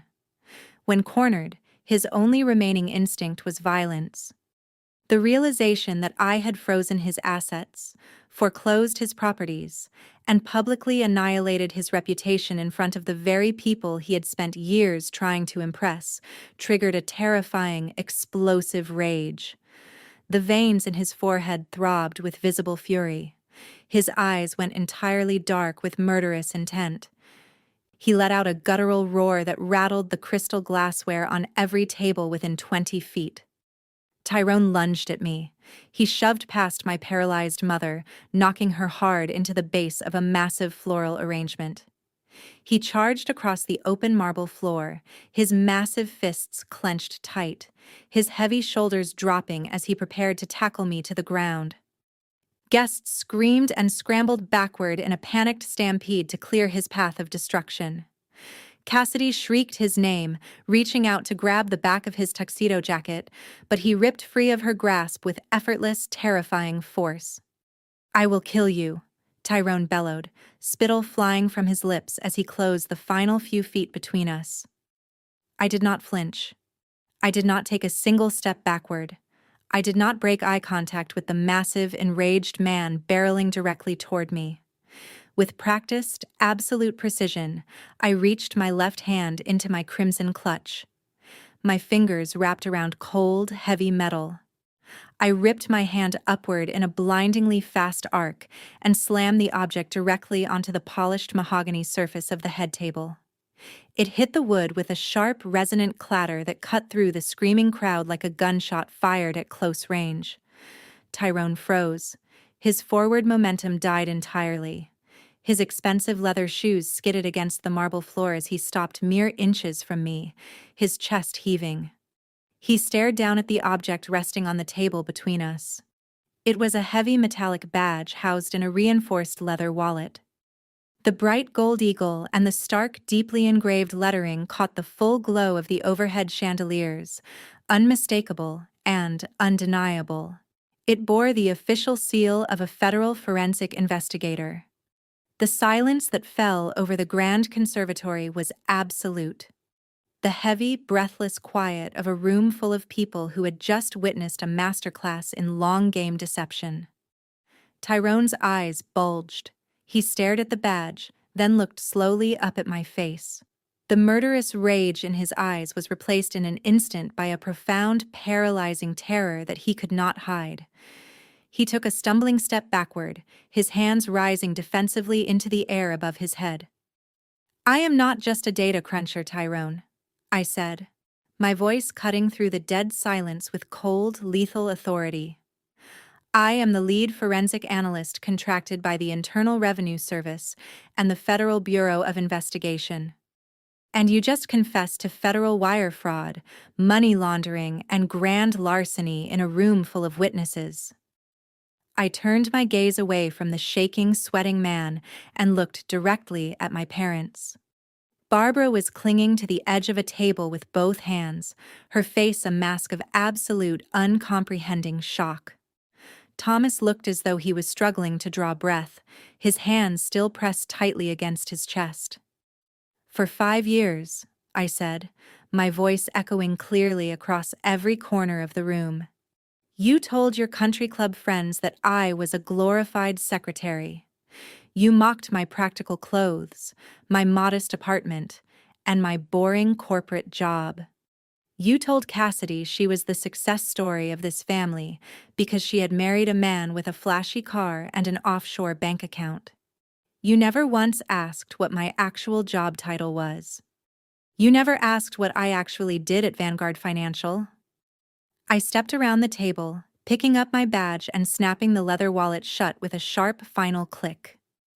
"If you had ever shown a single fraction of the interest in me that you showed in Cassidy's designer handbags, you would have known that I do not file tax returns. I hunt financial syndicates. I dismantle shell corporations. I trace stolen money across international borders for the federal government. Vanguard Financial was my assignment." Gavin was just a convenient, arrogant mark who made the fatal mistake of thinking he could outsmart the quiet woman in the break room. Cassidy let out a loud, strangled sob. She looked at Tyrone, then back at me, her entire constructed reality shattering in real time. She was not a wealthy socialite. She was the wife of a heavily indebted federal prisoner with nothing left to offer her. "You set us up," Thomas gasped, his voice a ragged, terrified whisper. He stepped toward me, his hands trembling visibly. "Diana, you trapped your own family. That audio recording, you implicated me. I am your father. You cannot do this." "You implicated yourself, Thomas," I replied, my tone stripped entirely of any familial warmth. "You chose to leverage your own daughter's marriage to steal millions. You chose to protect Gavin's bigamous wedding because it elevated your social standing. You made every one of your choices with absolute clarity and full awareness of the consequences. Now you get to experience those consequences with the same clarity." Barbara let out a high-pitched, wailing cry. "Diana, please, we will give the money back. We will cancel the wedding. Just put that badge away and let us go home." "Nobody is going home, Barbara," I said. Right on cue, the heavy, rhythmic sound of tactical boots echoed from the estate's massive stone courtyard. The sharp, piercing wail of approaching sirens cut through the night air, growing louder and more intense with every passing second. Vivid flashes of red and blue light began strobing through the tall glass windows of the grand conservatory, casting violent, frantic shadows across the terrified faces of every guest in the room.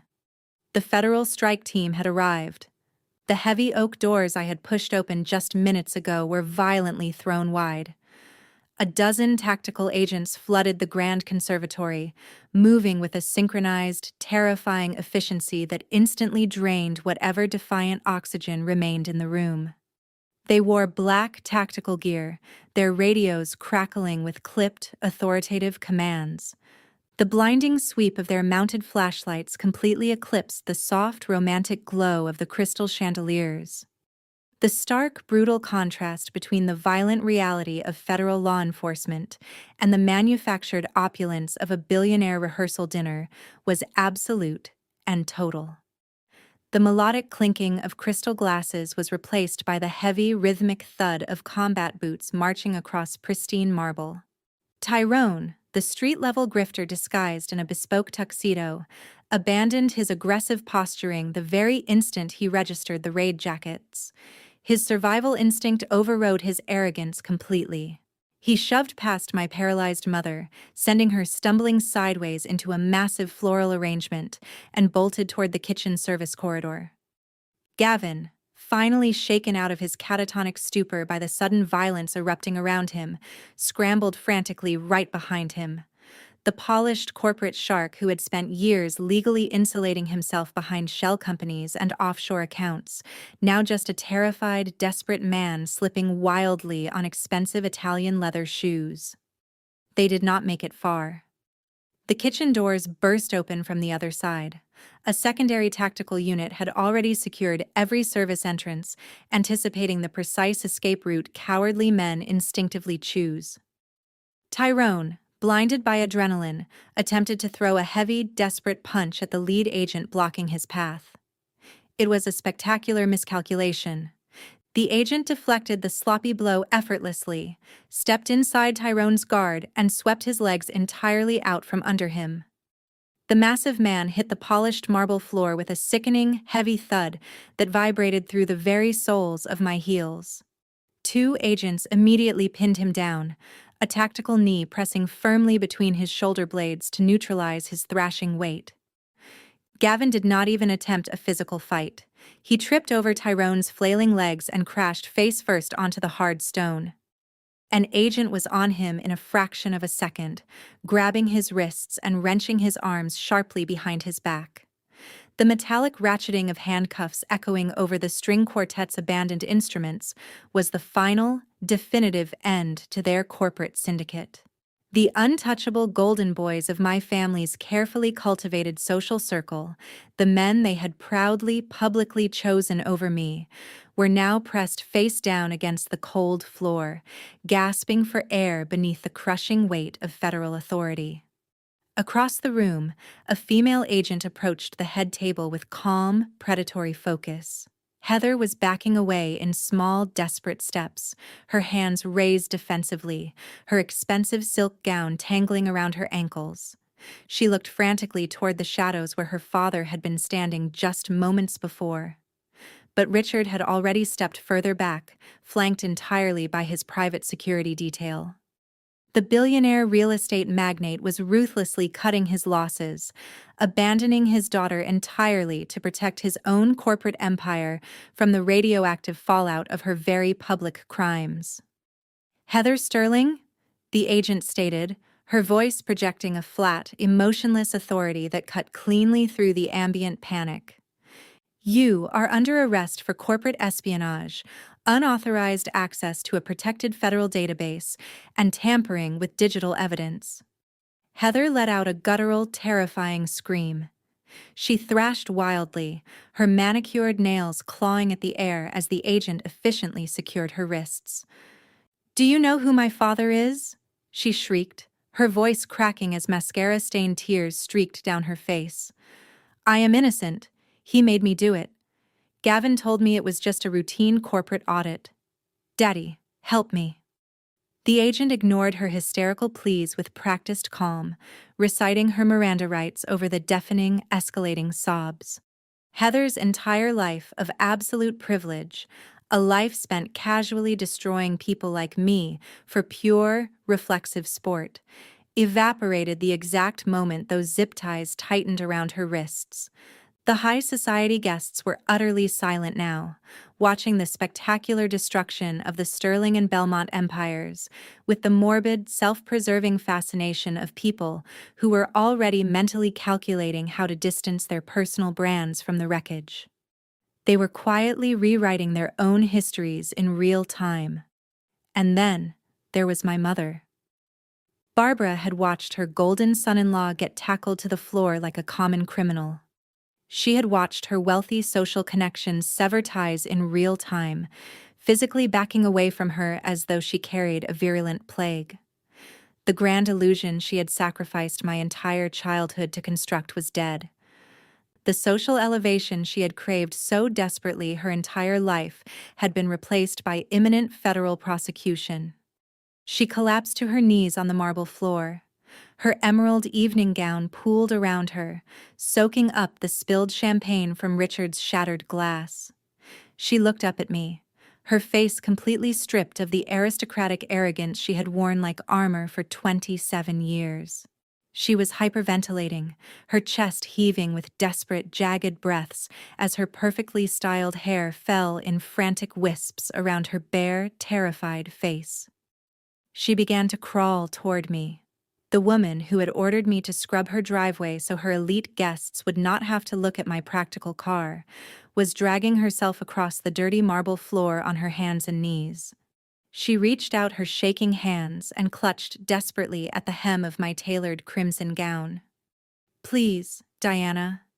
Barbara wept, her voice a broken, pathetic rasp that echoed with total devastation across the ransacked room. "You are my daughter. Please stop this. Tell them it is a mistake. We will lose the house. We will lose the cars, the accounts, everything. They are going to take absolutely everything from us." I looked down at the woman who had belittled me for 27 consecutive years. I slowly crouched down, bringing my face level with hers.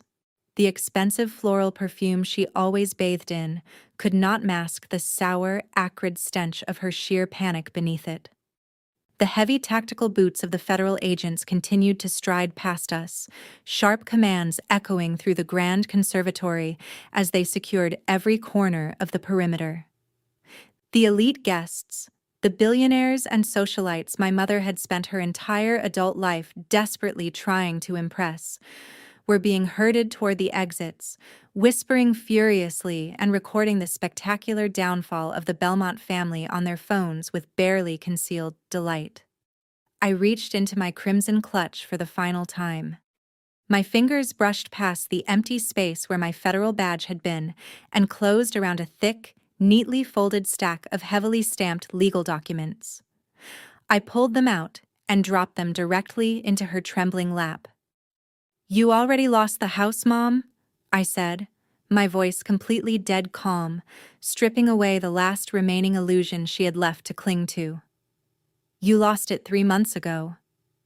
Barbara stared blindly at the papers. Her manicured hands shook so violently she could barely unfold the heavy parchment.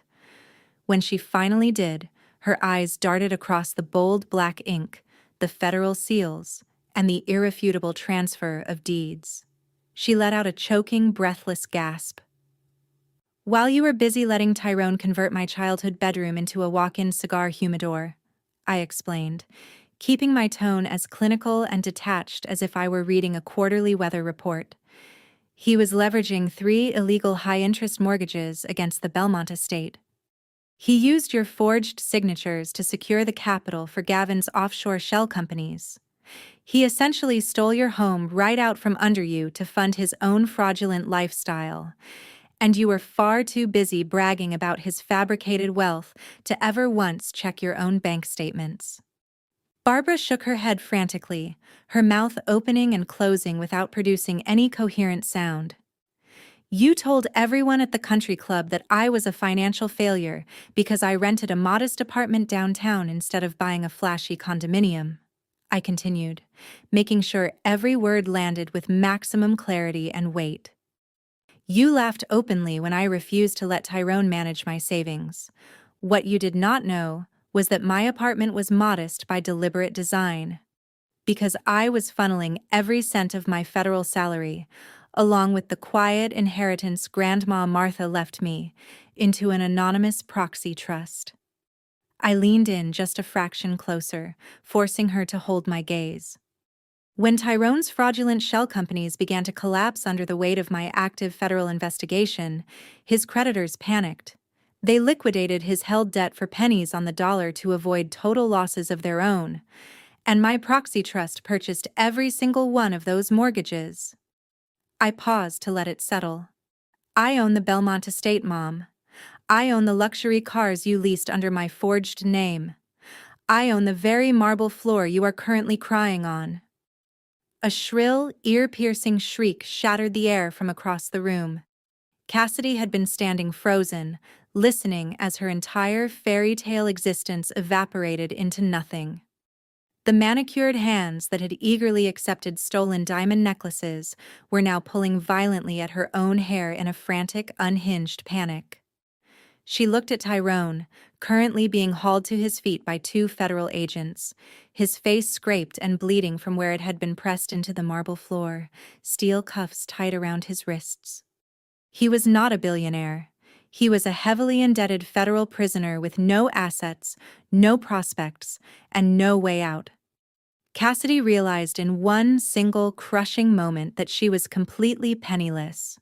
She had quit her job years ago because Tyrone had told her she would never need to work again.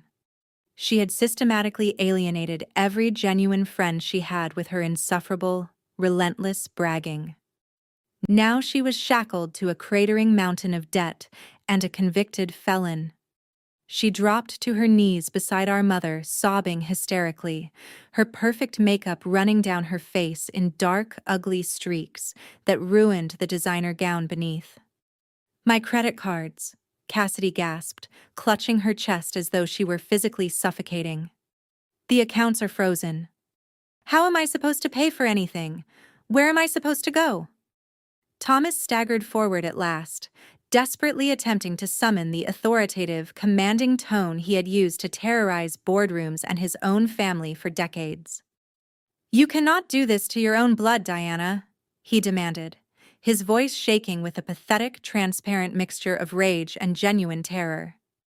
"We are your family. You will reverse this immediately. You will call off these agents and transfer those deeds back into my name. I demand you fix this." I stood up smoothly, the heavy silk of my crimson dress rustling softly as I rose above my kneeling mother and weeping sister. I looked my father dead in the eye and felt absolutely nothing but a profound, clean sense of relief. "My family did not forge my name on a federal loan application," I stated coldly, my voice carrying clearly to the agent standing nearby. "My family did not attempt to frame me for corporate espionage. My family did not mock my career for years while actively stealing millions from the American taxpayers to fund their pathetic vanity projects. You are not my family, Thomas. You are just another corrupt syndicate I was assigned to dismantle." Thomas opened his mouth to issue another demand. A federal agent stepped firmly between us, placing a heavy, unyielding hand on my father's shoulder. "Thomas Belmont, you are under arrest for conspiracy to commit wire fraud and tax evasion," the agent announced, spinning my father around and clicking a pair of steel handcuffs onto his wrists with practiced efficiency.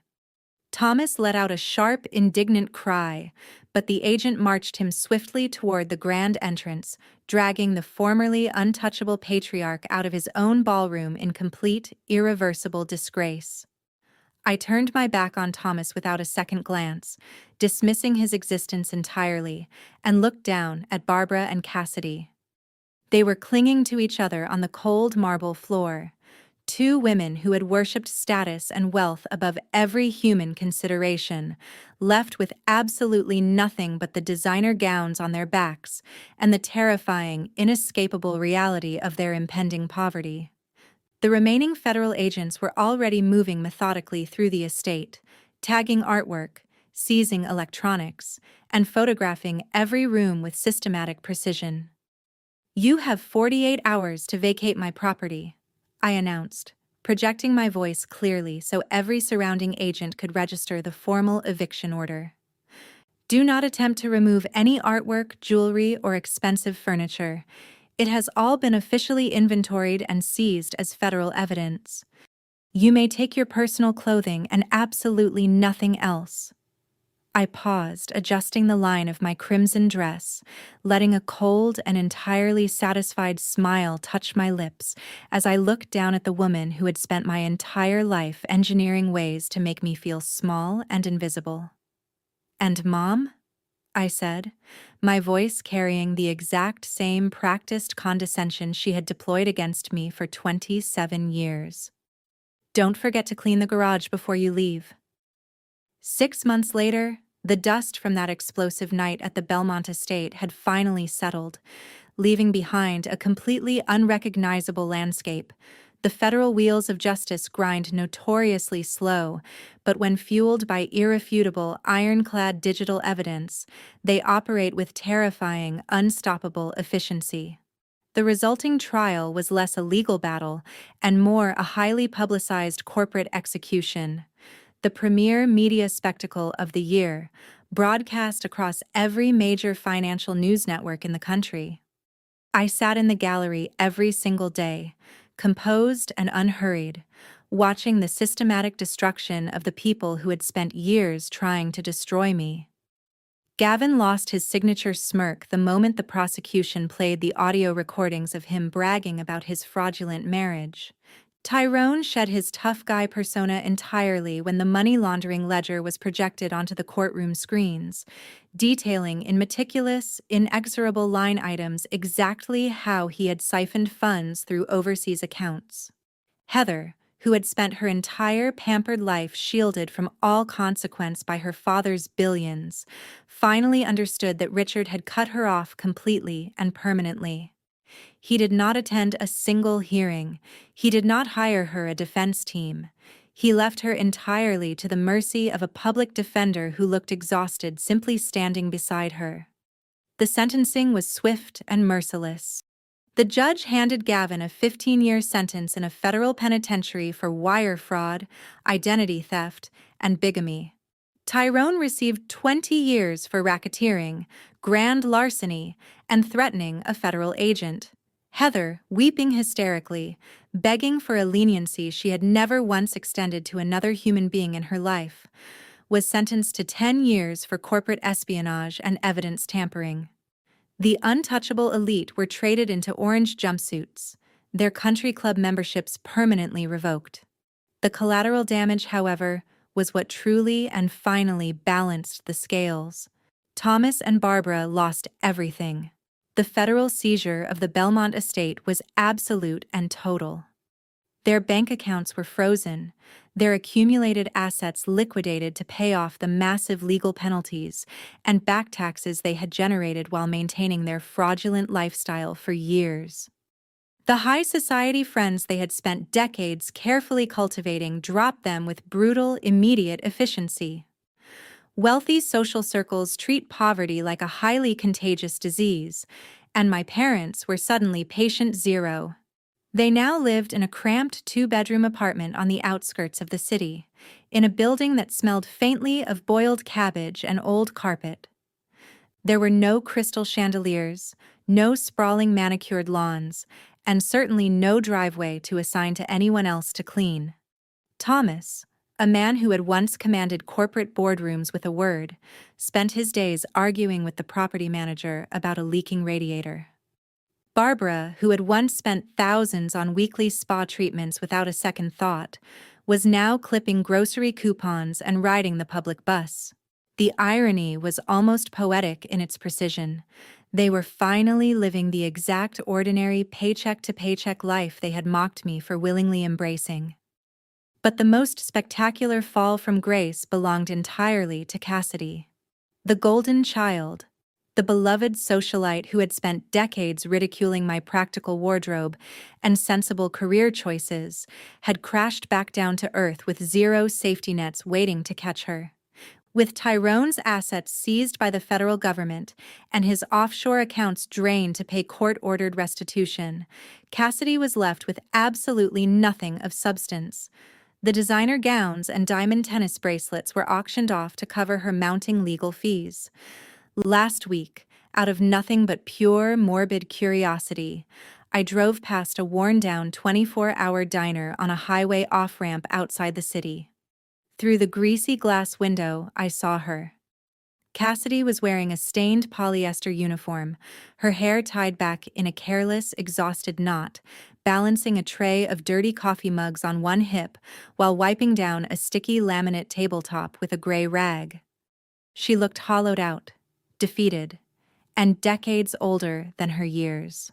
The woman who had proudly, loudly declared she would never work a single day in her life was now surviving on minimum wage and loose change left behind by long-haul truck drivers.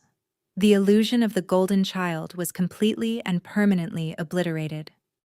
I did not go inside. I did not need to gloat. Watching reality enforce its own inevitable, brutal consequences was more than sufficient. I turned my back on the diner window and drove back to the city. My own reality, by contrast, had expanded well beyond anything any of them could have comprehended or predicted. The federal courts had not only fully restored the $5 million Gavin and Thomas had attempted to steal, but had awarded significant punitive damages for the emotional distress, identity theft, and years of documented financial manipulation. My proxy trust had fully absorbed the liquidated Belmont assets, expanding my personal portfolio into the tens of millions with quiet, methodical efficiency. I stepped out onto the expansive glass balcony of my new luxury penthouse in the heart of downtown. The air up here was crisp and entirely clean. The sprawling city skyline glittered beneath me, a vast glowing network of lights and possibilities stretching in every direction to the horizon. The penthouse was sleek, minimalist, and paid for entirely in cash.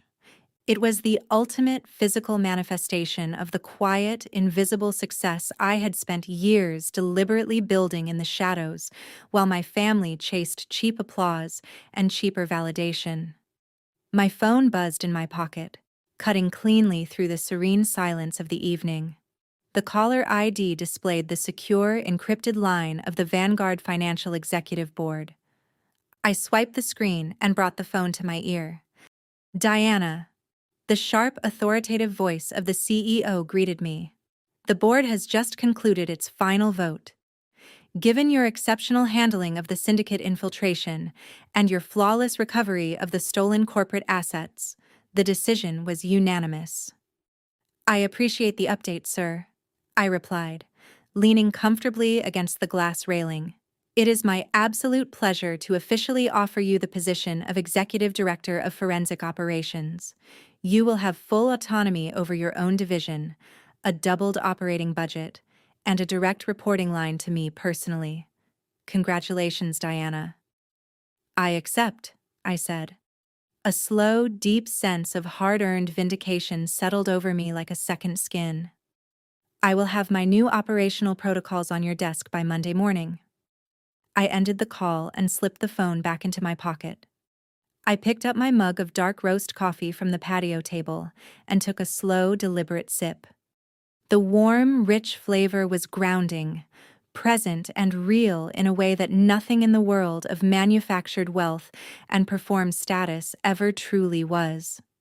I looked out over the glowing city, the skyscrapers reaching up into the clear night sky like quiet monuments to genuine ambition and earned resilience. My family had called me a boring data cruncher. They had called me a failure. They had worked deliberately and systematically to turn me into the convenient scapegoat for their own bottomless greed. But they had fundamentally, fatally misunderstood the rules of the game they were playing.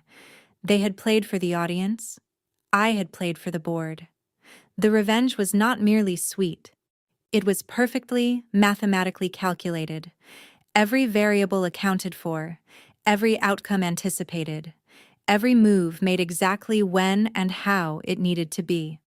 And as I stood on my balcony watching the city lights reflect quietly in the surface of my dark coffee, I understood with complete, unshakable clarity that my real life had finally, irrevocably begun.